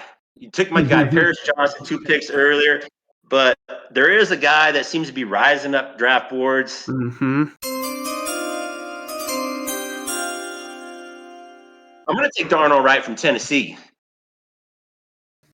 You know, when you draft Najee Harris, number 1 2 years ago, and then you draft your new franchise quarterback, Kenny Pickett, at number 1, you really need to start focusing on the offensive line. We haven't dropped an offensive line since we took David DeCastro 2012. Wow. And we have, you know, and now they waited too long. Look at you signed how many? 4 free agents in the last 2 years on the interior part of the offensive line. Steelers tackles ranked, I think, on PPS board 27th out of 32. So we really need to upgrade. It's not like he needs to come in and play right away because both tackles played all 17 games last year. So with this pick, we're going to take Darnell Wright, but it doesn't leave me feeling happy. So I want to get back. I want to talk about trading Claypool and getting that 32nd pick to start on Friday night, because when we got 49 and we got 17, I say screw taking the 4th best tackle at 17, and you do like the Devin Bush trade. You go, when we took Devin Bush, we went from 10 to 20, gave the Broncos 20, 52, and a 3rd round pick next year. I say we move up, probably like the Bears at number 9. I looked up the chat value board, going from 17 to 49, or going to number 9, it's like 1,350 points. If you give the Bears 17 and 49, it equals out 1,360. So you might have to throw in another deal, but I would like to move up to get Paris Johnson, my left tackle future. Build the picket fence, build the picket line, whatever you want to freaking call it. You build a beast of a line. You give holes for Najee Harris. You give protection for Kenny Pickett to throw to Pickens and throw to Deontay Johnson and Pat Freiermuth. Like, that would be a dream. Yeah. Now we're talking about still holding on to that 32nd pick. Yesterday, Tomlin and Omar Khan had their press conference, and Tomlin basically said, we are open up at 32. Come all comers. So now you just traded 49 to the Bears, let's say at number 9 or whoever else. But now at 32, you can recoup that stuff that you just lost. You get Paris Johnson, pick up an extra pick. So this could be a draft where the Steelers are having fun moving up, trading at 32, because you know they're going to get a ton of calls from Thursday night and Friday morning. Yep. So this could be a fun draft for the Steelers. I'm excited that we got that Claypool pick for 32. It couldn't have been at a perfect spot. So, I mean, if Hendon Hooker seems to fall out of the first round, some people got him going. Maybe some people are trying to come up to get that quarterback. Or, you know, maybe the Rams are trying to come up and get that Alabama running back. You know? You know I want Jahmyr Gibbs. You know I want Jahmyr Gibbs. No question. No, I love the sort of psychiatry or psychological makeup of like what you're looking at with the Steelers and the why the reasons they make the moves they make. I thought that was really interesting in terms of like looking at the lineage of Joey Porter Jr. and how much he fits. It certainly feels like it's going to be tough for him to pass up.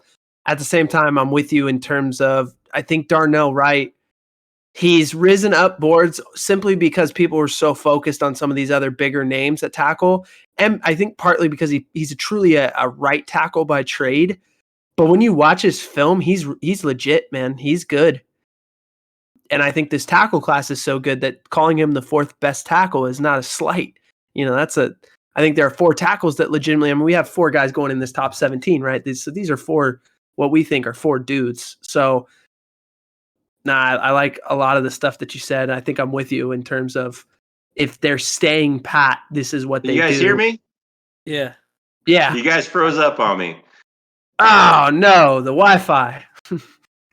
But I was just saying, I'm with you in terms of, Darnell Wright, and if they're staying and they're not moving, I think that's the guy you pick here. I can't hear you guys.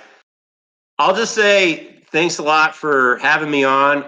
You guys did an amazing job with this whole drafting or the whole, prospects throughout this whole off season. It was amazing. It really kudos to you guys for doing an amazing job. I know it's a lot of hard work, a lot of time put into it. So since I can't hear you, I'm going to let you go. Let's go on to pick 17, and I will talk to you guys later. Thank you so much. All right. Later, guys. Have a good one. Later. All right, so exit stage left. Hopefully everyone enjoyed that. I personally loved it. I thought it was awesome. I thought he gave a lot of great stuff. Definitely, bro. It was I was sitting here thinking like, man, we should have had him do this whole thing instead of me. My uncle, he's the kind of guy that he loves the draft so much that he's going to take off like the days of the draft to watch it. Like he's going to be like, dude, I save up some days every year so I can sit and watch the draft and look at everything that's happening. So I knew he would be extremely excited. I was so excited to ask him to do this because I knew he would crush it and give us something more than I ever bargained for, right? I mean, he gave us so many different scenarios for the Steelers that it'll be fun to watch that play out and see what they do. But no, for real, I loved it. Moving to pick 18, Joe, you're back in as the GM of the Detroit Lions. What you got? The second pick for this first round, the Lions are going to take Trenton Simpson out of Clemson. Now, another defensive need. We saw the linebacker up there. They had the corner, tight end. This is one where I thought about taking a tight end, but ultimately I was like, we're taking defensive needs. We're trying to battle into that. I mean, they barely missed the playoffs last year, so it was another thing. I was like, defense, classic defense with championship, always on my mind. Like, we're taking the dude. We're taking him. He's got good pressure. My guy's fast, right? All those things, I think it just made sense. Another thing too, I felt like he would also fit the culture as well, just like Jordan Witherspoon early on. Dude, his energy and attitude infectious. I love this because again, I personally love Trenton Simpson. I think he's a poor man's Micah Parsons in the skill set of the things that he can do. Right? I think he can truly get on the edge and rush the passer. He can truly play off-ball linebacker. I think he's this class. I think I've heard a lot of people talking about Nolan Smith that way. And he may be. I haven't seen him play like a real off-the-ball linebacker. I've seen Trenton Simpson do all these things. And that's why I love him and I value him so much. I have not seen as many people talking about him as a first-round guy. But I love that this pick personally because I think exactly what you said. He fits Detroit. Just like Devin Witherspoon, I think he fits Detroit. And I would love to see him next to Rodrigo, who we got to fall in love with on Hard Knocks this last year. Like him and Rodrigo playing together at linebacker would be, and they still have Anzalone, and so maybe they can use Trent Simpson more as a pass rusher. You know what I'm saying? All these things are realities for them if they could take him. I love that. I think it's a great pick, Joe. Yeah, I was gonna say even like if Hutch has to go and like take a breather, you can throw him in or something. Who knows? You know? Oh, imagine putting him and Hutch on the same side together and playing games with them, like running TE stunts. Like, dude, come on, let's go. So yeah, I think it would give Aaron Glenn some toys to play with the defensive coordinator. That'd be fun. No doubt. So rolling into pick 19, man, Tampa has so many. It feels like, is it me or does it feel like Tampa did not make the playoffs last year, even though they did? And like, doesn't it feel like Tampa was just awful last year? Yeah, and yet they made the playoffs and like. It was like, it wasn't the worst, but then it's like Brady retires. Well, last offseason he retired, but then he unretired. And then last year just didn't go well. And feels like they just have a lot of holes, right? Yeah, I mean, I think they're losing Leonard Fournette too or something. I'm They not did. positive. Yeah, and so yeah, they definitely got holes to fill. But oh, you left it. Woo! I don't know if you noticed it, but if you look at the school, Ah, my God. My God, when horns up. Oh, man, that's hilarious. So, Bijan out of Texas is the pick here. And I was getting at this, like, there's so many different holes that they have to fill. You got Devin White asking for a trade. It feels like the Bucs are going to have a struggling year. They've got real need at quarterback. I mean, unless they're really looking at Baker Mayfield and Kyle Trask as the guys competing to go be the guy. And Baker, to his credit, had a great finish to the year with the Rams. But, I don't know if that's replicable, in Tampa. Who knows with Byron Leftwich? Yeah. We'll see. But I don't think there's a quarterback that they're going to feel good about taking here at 19. If they want one, they're going to have to trade up. yeah, And true. trading up from 19 is far. It's Jump. going to be hard. So instead, I think they stand pat. And this is probably the dream scenario for them if they do stand pat. Bijan is I've seen on some people's board is the number 1 rated player. Or he's top 5. On my board, yeah. On my board, I think he's number 8 overall. Right. And that part of that is just he plays running back. But man, he's good. Like physical running style. That his contributions in the pass game, both in protection and being able to catch the ball, his lateral suddenness. If you're building a running back, he has all the things you want. Like he's almost, I'm not gonna say he's perfect, but he gives you so much that it's really like he's a running back that can carry a load. And he, at this point, at 19, this may be the best pick of the draft if this happened this way. True. To be honest, because I know people don't love the idea of taking a running back in round 1, but the back end of round 1, pick 19 with a guy who's as special as Bijan Robinson, that's a steal, man. That's a steal, and I think that's what they do here. If he's available, I don't think Tampa can afford to pass up because they don't have anyone on the roster at running back right now that warrants saying, well, we're good at running back. I think Bijan can really fill that need, especially when you're not sure who your quarterback's going to be and you're not sure he's going to be very good. So it's like, hey, we can just give the ball to this guy. Yeah. So that's where we're at with pick 19. Yeah, no, I loved it. I'm surprised you didn't catch the horns up. I'm kind of glad you didn't. Because I threw it in there. I was like, oh, I've been putting in the work. I'm going to just leave this one in here. If he finds it, he finds it. I love it. I love the Easter egg. Horns up. Yeah. And the pick 20 for the Seattle Seahawks, their official pick, not their traded pick. We're taking Miles Murphy out of Clemson. Man, I mean, early on, what did we do early on with them? Jalen Carter. I took Jalen Carter at 5, and you take Miles Murphy on the edge at 20. That's a dream for Seattle, bro. That's like you're not only fulfilling needs, but you're taking unbelievably talented players for the positioning that you're drafting them at, and they're going to play together. Yeah. As a Rams fan, I'm mad about this mock draft. Like this sucks for us. This sucks. I mean, it's similar to like when they had the Legion of Boom, right? You got all the dudes growing together at the same time. Same thing up here on the line. I don't know. I like the 2 picks. I mean, I feel like that maybe there's a different value you go here, right? You already got that defender earlier, but if you do both, hey, why not? Oh, dude, I mean, these are both high impact, like players that will just dramatically change your defense. I mean, they got the secondary right last year. If they can get themselves right up front with these two, dude. Yeah.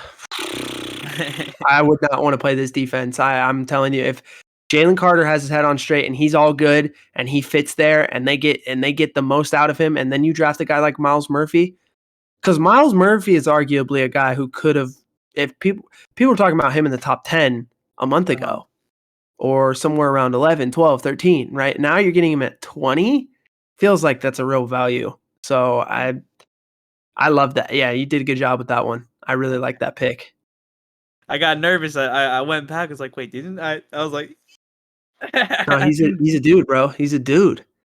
With pick 21, the Los Angeles Chargers select Michael Mayer, tight end out of Notre Dame.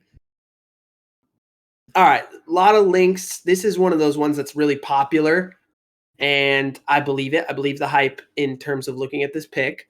I think they need to get Justin Herbert another skill player, whether that's a receiver or a tight end or even a running back. Yeah. This could be another Bijan Robinson landing spot if he's available to them.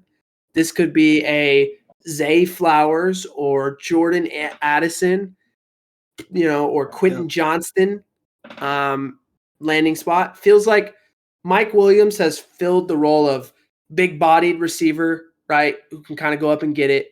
Keenan Allen is your slot technician. Getting a little older, could be a guy who's not on their team after this season, so you might want to start prepping for that. So it feels like, okay, they could draft a third receiver. They kind of have been missing that third guy, maybe some real speed. So a guy like Zay Flowers would give you that. Quentin Johnston, straight line speed, would give you that. Addison would give you just a route running tech. It would be kind of like mini Keenan Allen. We've talked about what he can give you. But I think ultimately the best player available here in terms of what they can do for that offense would be Michael Mayer, actually. And I know that's a polarizing pick among Charger fans. I think a lot of them would prefer to see a receiver. Receiver. I think tight end. Yeah. I think Michael Mayer. I think it could be really good for Herbert to give him that like red zone target, right? I mean, we talked about how great he is in the red zone, his hands, his lower body strength. I mean, imagine I compared the guy to Jason Witten, right? Imagine you're giving Herbert Jason Witten. Come on, tell me you don't want that. So I think he gave Herbert a true security blanket, just a reliable guy that in 3rd and 5, he knows he can get it to this guy and he's going to give him the first down, right? So, and not only that, he's going to give you some ability to block in the run game too. I love all that. So I'm really for Michael Mayer to the Chargers at 21. And speaking of some possible landing spots for, as you said, Jordan Addison, Zay Flowers, the next team up, we got the Ravens. And I know they just got OBJ. But I'm still rolling with the receiver. I'm taking Jordan Addison. I think it just makes sense. You get a veteran who's good inside and out, right? At the receiver position, you get him. He could be shifty up on the inside, run some games. I think it's just another weapon for their quarterback, whether it's they get Lamar or they have to roll with Hundley. But I went with Jordan Addison just to help fill that void because they haven't really had that good receiver in a while. I mean, they got Mark Andrews at tight end, but you can only throw the ball to him so often before they start double covering or whatever. I think it just helps spread out the offense for the passing game. I mean, if the Ravens want to be different offensively, this makes so much sense from the standpoint of like, okay, they have Rashad Bateman who fills that true outside like vertical threat at receiver. Then you add OBJ who gives you a dynamic player that you feel like could give you a number one target. You still have questions about his health. It's a 1-year deal, so you really need insurance when it comes to that. You can't just say, okay, OBJ's here, we're good. I think it's worth spending the pick on receiver.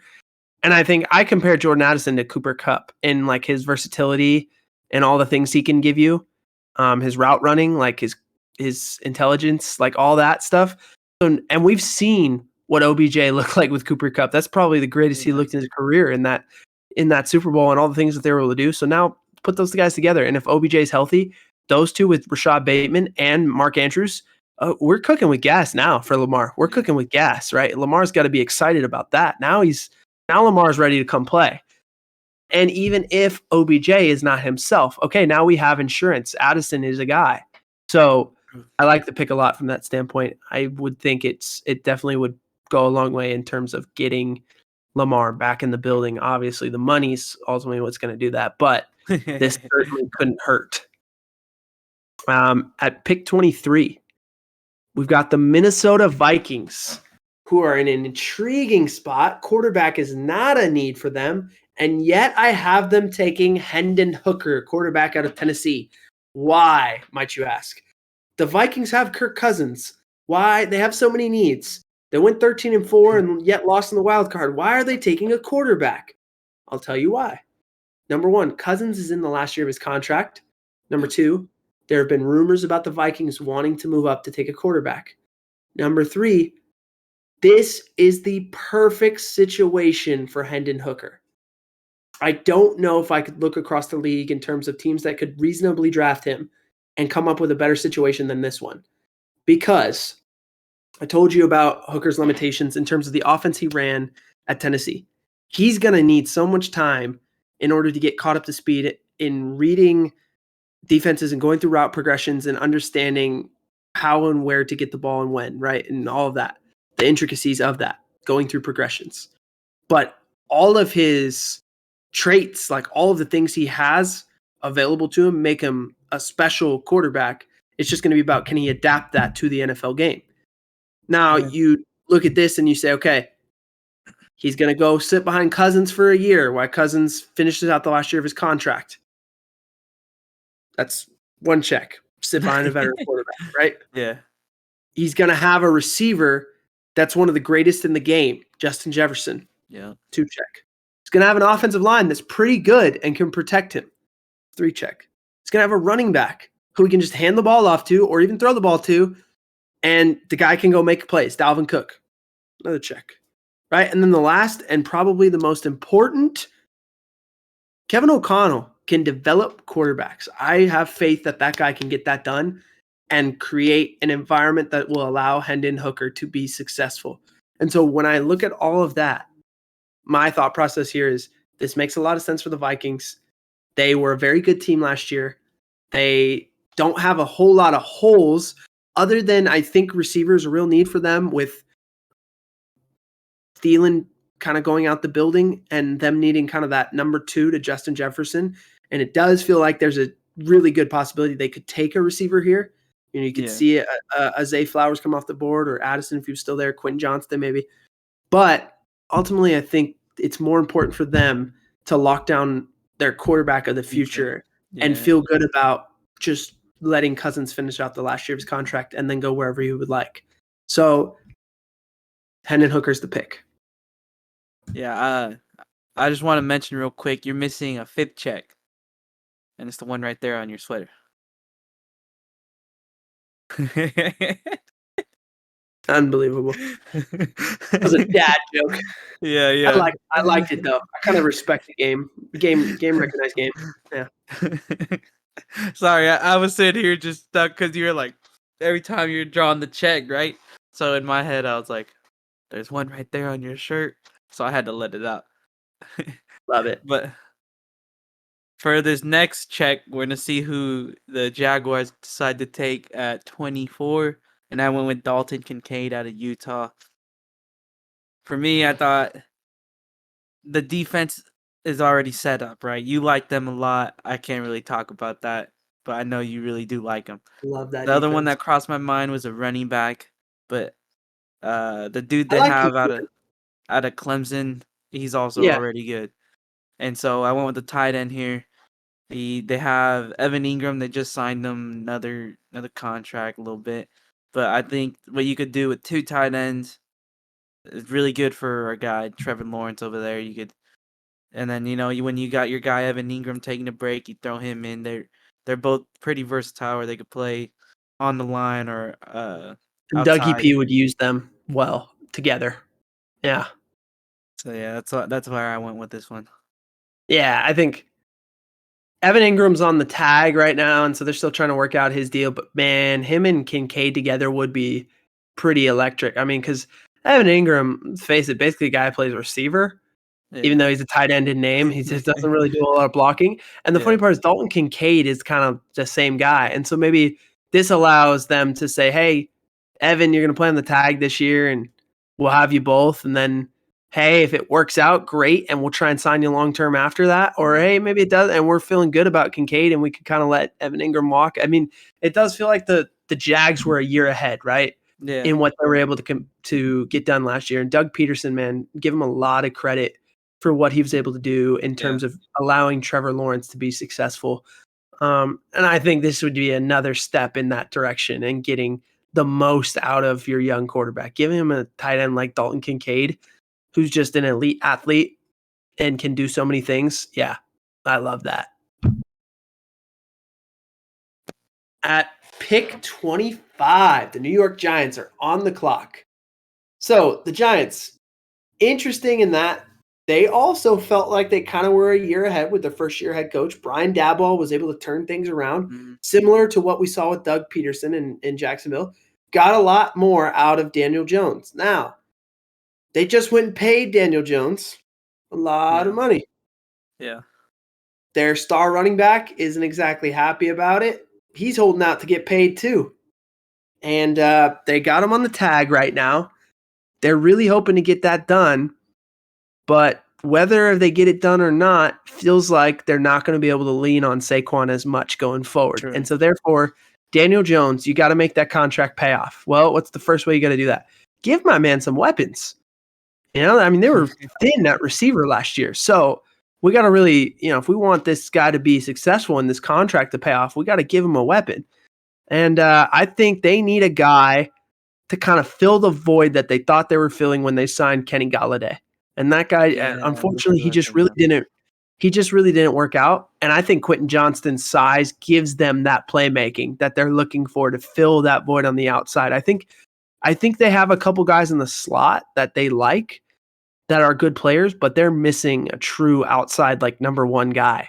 And I think Quentin Johnston has that potential. And at 25, it's certainly worth taking him and seeing what you get out of him from that point.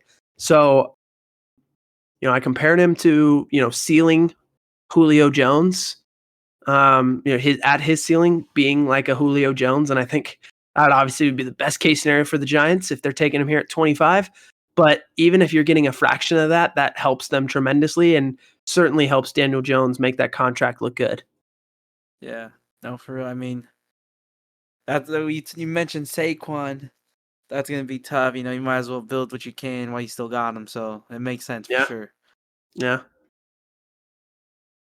And the 26th pick in the draft, the Cowboys are gonna roll with Brian. I thought it was Breesy, but your uncle said Brisset. I'm gonna trust him more than I trust myself. I think honestly, whatever. He could probably tell you more about this guy than I ever could. But yeah, I mean, I think defensively, they just gotta build the running back. I kind of thought about rolling that one, but I think Zeke's still one more year, and they're rolling with Tony Pollard more so than anything else right now. And I just think, you got to build up front. I mean, you win the game in the trenches. Everything starts there. I think it makes sense. He's got the good pass rush, and he has a good attitude out there on the field. It just makes sense to help, get the whole crowd involved. Cowboys are a big fan base that roll everywhere. They're always there. And if you give them another reason to cheer, he's going to do it. It's interesting when you look at this pick because it's not the typical like sexy Jerry Jones pick, right? Like that guy loves taking like the splash player, and Brian Breesy, as good as he is not that. And so it would be kind of a far cry from what they might normally do. And yet at the same time, this might be exactly what they need. Obviously tight end would be fun, but with Kincaid and Mayer gone, then you're asking yourself, how much do you love Sam Laporta or Tucker Kraft or Darnell Washington or for that matter, Luke Musgrave. I mean, all those guys could potentially be in play if Kincaid and Mayer are gone like we think they will be. So certainly that would probably be a more fun pick, or even Jahmyr Gibbs at running back, or Bijan if he was still available at running back would be more fun. But Brian Breesy, I don't think you can go wrong picking that guy. I mean, I had him ranked above Jalen Carter on my board. from the standpoint of just, I am sure he's going to be a ball player and he's going to bring it every time. And I feel very good about that, and knowing that he's going to be a really good football player for whatever team that drafts him. And so I think that the Cowboys, from that standpoint, would be getting a steal if they could allow themselves to make this pick and not try and go splashy. Yeah. It's funny you mentioned like 3 different dudes that all crossed my mind when I was going with this pick. Like, I thought about just taking Washington just because I was like, he could block for these running backs. It doesn't matter if Yeah. he's catching the ball. Yeah. So at pick 27, the Bills feel like they need another pass rusher, right? Seems like they never have enough of them. They've drafted so many guys to play defensive line or pass rush for them, and it still feels like they don't have enough. I mean, obviously the Von Miller injury last year hurt them tremendously. They have invested in that position in the draft. You know, you've Ed Oliver and Rousseau and signed Von Miller and like all of the things that they've tried to do to beef up that D line and that pass rush, because they play with a lead so often with Josh Allen.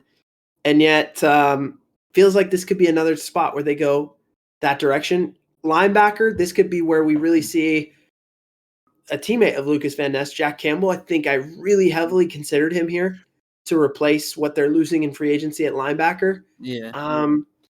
And yeah, I still just kind of felt like they're valuing the edge position more than they value linebacker. And I think this would be a spot where you could see Lucas Van Ness go. I did not rank him in my top 5 edge players. I preferred Byron Young to him. I thought that the traits that Byron Young has were greater than some of the things that Lucas Van Ness showed on film. And yet I think a lot of people like Lucas Van Ness. I mean, number one, his length, his ability to separate off of blocks, and then he plays with great power. I mean, he's 6'5", 272. So he's a big time big time dude. But I think the Bills, this could be a position where Sean McDermott says, "Give me another pass rusher, Brandon Beane," and they hit home on that. So does not feel like completely out of the norm here for them to get this done. Yeah, no. When you said that, it made sense in my mind too. I was like, I know we didn't really talk about him, so I barely knew about him, and so I was like, is he a linebacker or is he a DN? I had to go double check, but then once I looked up, I was like, I mean, what you mentioned with Von Miller being gone, like they always need these dudes. It's just crazy. Yeah. Like they always have that good line, but then they lose someone, and it's always, you got to go find a replacement. And it's not exactly what it was. But with the 28th pick, the Bengals, they've had a lot of stuff going on. You will see it's not on the team needs. I went with the running back here, Jahmyr Gibbs. I mean, they basically don't really have a running back right now. They lost Samaji. He went to Denver. Joe Mixon, he's got off-field issues where I think they just said they're not going to use him. And so I think it makes sense. He has he catch the ball out the backfield. I think you could use him kind of like Samaji already, and Joe Mixon even a little bit. It just made sense to me. And I mean, our guy Bijan's gone already, so Jahmyr, the next top dog right there. They just need to build up that running back game just because they don't got one. That's all it comes down to. Yeah, I think the piece that Bijan gives you that Jahmyr doesn't is just that beefier durability. But man, from an electric standpoint, Jahmyr is every bit as good as Bijan. And this makes a ton of sense. I think he fits Cincinnati so well. It makes me mad because I want the Rams to really take him. And the Cincinnati and the Rams are very similar. So I just know if this is the pick for Cincinnati, he's going to crush it there. I really think so. And I seen and heard some rumors about the Rams liking Jahmyr Gibbs, wanting to trade up in front of Cincinnati specifically to get him. That's kind of a thing that's flowed out. But there's also been the exact opposite, that the Rams want more picks because they need to draft more players. They're going to trade back instead of trade up. So, maybe if this was another year where they were really in contention and they felt like Jahmyr Gibbs was the one guy away, I would tell you for sure they'd trade up to get him in, man. But maybe they're in a different spot right now, and so that's not a priority to do. But, man, love Jahmyr Gibbs. I think he would fit beautifully in Cincinnati. That makes a ton of sense. At 29, I'm finally going to take Joey Porter Jr. We're finally going to take the corner off the board. New Orleans does not need a corner. But at this point in time, it feels like okay, either someone's going to trade up to get Joey Porter Jr. at this point, or the Saints are just going to take him themselves. What he does fits exactly what New Orleans wants to do defensively anyway. They play so much man with Marshawn Lattimore. Could you imagine JPJ on one side and Marshawn Lattimore on the other? Be like super lockdown. I mean, if you let JPJ go press, his length shows up big time. He's really good in press matchups. His length is incredible. The Saints have this pick. They traded their first round pick originally to the Eagles at 10, right? In order to draft Olave last year. And now, they were able to trade back into the first round with the 49ers. I can't remember exactly what trade that was now that I'm sitting here thinking about it or how that happened, but there's so many of them, right? So hard to keep track of. But I know that this is the 49ers pick and the Saints traded with them in order to get this pick. So now they're back into the first round. They're just at the back end here.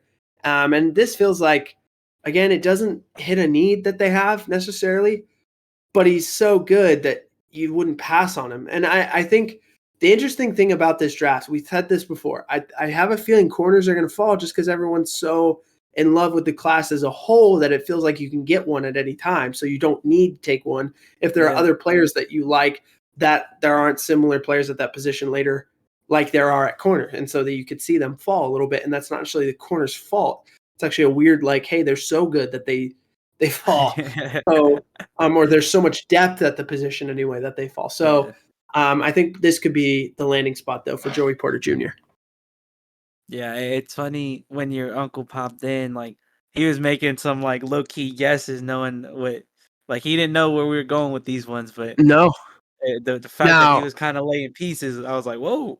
I would tell you this. If he was here, he'd be like, dang, I wanted him to get to 32. His dream scenario is probably Joey Porter Jr. ends up in their hands at 32. Well, right? I think he even mentioned Jahmyr Gibbs too, so he would have been real sad back to back. But when it blows my mind how he was laying it all out. I was like, man, my guy, he knows more than I do. I shouldn't be here right now. And so the next pick, the Eagles, this one's gonna be a little unconventional. I took it because it was a need on the list, and granted, I could see them doing a plethora of things at this point. I mean, they've been talking about running back for whatever reason. I think they're good there. They could take more defensive dudes, as I already did earlier. Henry, huh? Well, yeah, that too. Yeah, there sounds like they might be getting Derrick Henry. It's kind of a sneaky thing that's happening out there right now. We'll see. That was anyway, crazy because that was the day they got rid of the check marks on the Bluebird. And so when that came out, everyone was freaking out. They're like, wait, is this real? Yeah. But yeah, so if they do get Derrick Henry, this would help even more because we're taking a guard here, O'Cyrus Torrence. We didn't talk about the interior lineman, but after watching the film, my guy has a great frame. He's good in the pass game. He's got really good footwork. He's got good footwork. He's really strong. He's always stopping people in their tracks. It's crazy. Yeah. And it just makes sense to build up the line. I mean, you got Jalen Hurts back there, and who's our other the running back? I think his last name starts with the M. Not sure. They got Penny. They got Rashad Penny. They did get him. Yeah. Yeah. I think it just all makes sense to beef up the line and help have a better core up there. Yeah, I actually don't think this is crazy unconventional. Like we said, talked about before. We saw the Patriots draft Cole Strange, right? It's not like the craziest thing in the world to draft a guard in the first round. And I think, especially for the Eagles, it's a true need. They lost Isaac Seumalo to the Steelers. We heard my uncle talk about that. And that was a guy who's really valuable to them. They have one of the best offensive lines in football last year. We talked about that pretty consistently during the playoffs, especially in the Super Bowl, how unbelievable they were. And losing that guy, they got to fill that hole. And it would make so much sense when you've got 2 first-round picks. You can use that last pick in the first, your last first-round pick to just fill that hole and take a guard. And this draft class is not deep at guard. there aren't a lot of good ones, and this guy is one of them. And so I would not be shocked at all if at 14 they say we're going to fill this hole right now. I love the pick. I think it's great. I think, again, they're another team that passes on corner to take a guard simply because it's like, hey, we can get a corner in the second round. We can't get another guard this good. So it's just funny. I think that it's going to be a common theme. I really do. Finally, at pick 31, I called this a luxury pick for the Chiefs. Anytime you win a Super Bowl, to a certain extent, it is a luxury to have a first-round pick, and be able to kind of add something. And I think just the rich get richer. Zay Flowers, a guy who I absolutely love. Just imagine him, his change of direction, acceleration, the catch radius all off the charts. Imagine him with Mahomes and Kelsey and Marquez Valdez-Scantling and Kadarius Toney. Oh my gosh. Sorry, man. The Chiefs draft a perfect addition to finish out the first round to their already potent offense. I think Zay Flowers, Pat Mahomes, just saw that the Chiefs had a workout with him where Mahomes worked out with him and threw to him in their little pre-draft visit. And I was like, man, don't get me thinking. Don't get me thinking right now. It feels like this is it right here. They love, and the thing is, the Chiefs have shown between Tyreek Hill, Mecole Hardman, Kadarius Toney, they love these little jitterbug receivers. They love him. Yeah. He fits their profile 100%. I don't think if he's available and they don't have there's a real possibility they could take a tackle, they could take a guard, but they could take another edge defender. But if Zay Flowers is there, I don't know how you pass that one up, because the thought process of him with Mahomes is just tantalizing. Yeah, no, I mean, I love the pick too. You briefly said it right now. The edge defender. This is another one of those teams that always have them, and then they're always gone. Yep. So that would also make sense. But the pick with Zay Flowers also is a perfect match for this. Patty Mahomes just getting another weapon. Yeah. So I think that's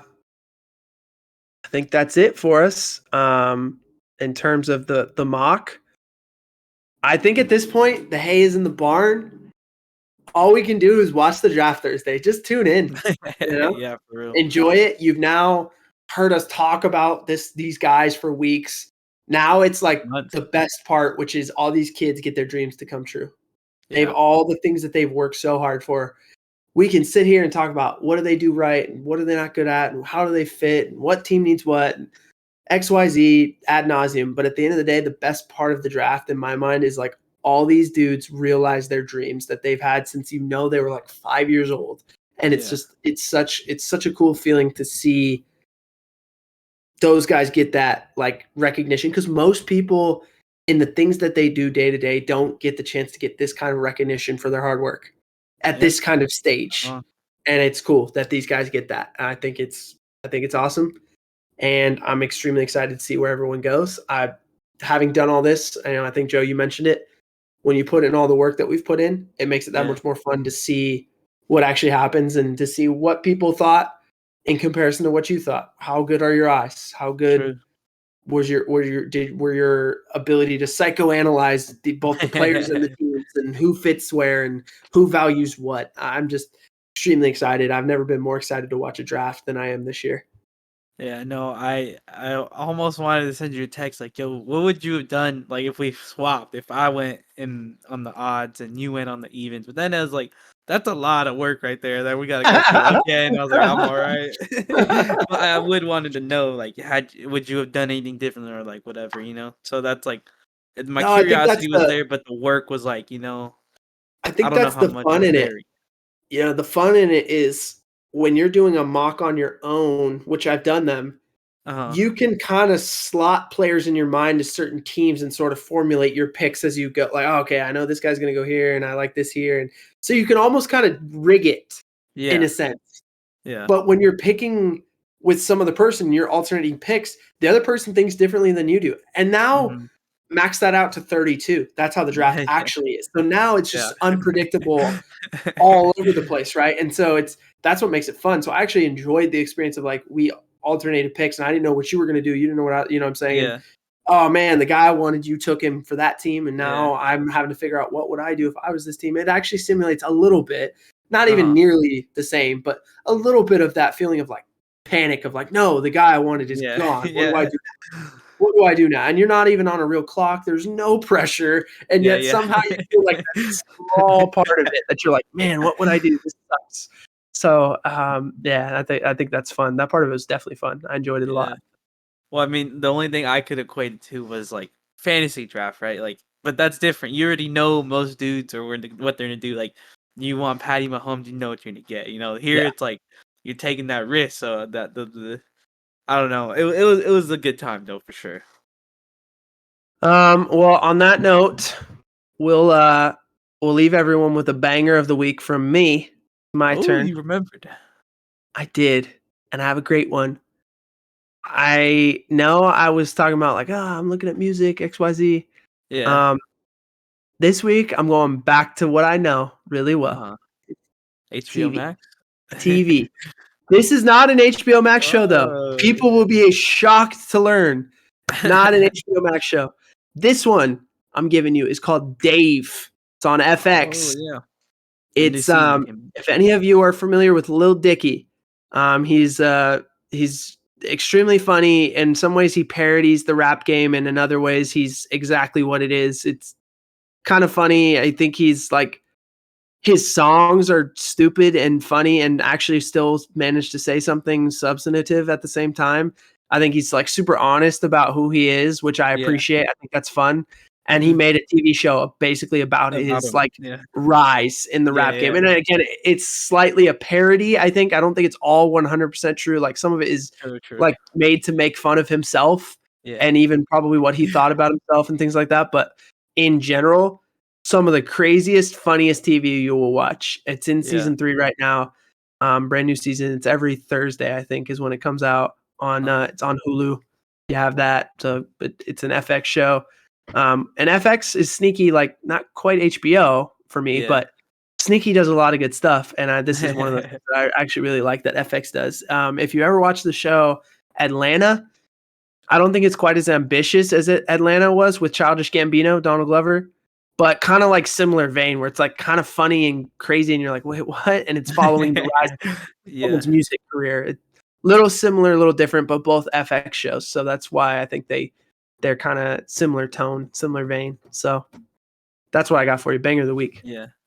I know. So I think I've only seen the first season. I don't know if I've seen the second. And I just know one of the best clips comes out of the episode with YG where they're in the studio. So if you don't want to check out the show or can't, go at least look up that clip. It's so funny. It's so funny, man. I remember that one. That's before he's hit at all. Cause like in season 3, he's kind of hit now and he's on tour. So now he's kind of like bigger and he's dealing with like the fame and stuff. And the season 1, it's like all him like trying to get out, to get his name out there. Yeah. Yeah. That scene with YG is hilarious. It's so funny. So, but yeah, man, I think we can toss it to our guy Ray and let us see where the chips fall where they may with the draft. Next week we'll be back talking about what happened at the draft and what we liked. Maybe your typical winners and losers and what picks did we like? What was some of our favorite moments? Whatever that we'll do a whole what we got right, got wrong. Yeah, we'll do a whole analysis on the draft. It'll be fun. So tune in for that. But until that time, taking it to Ray.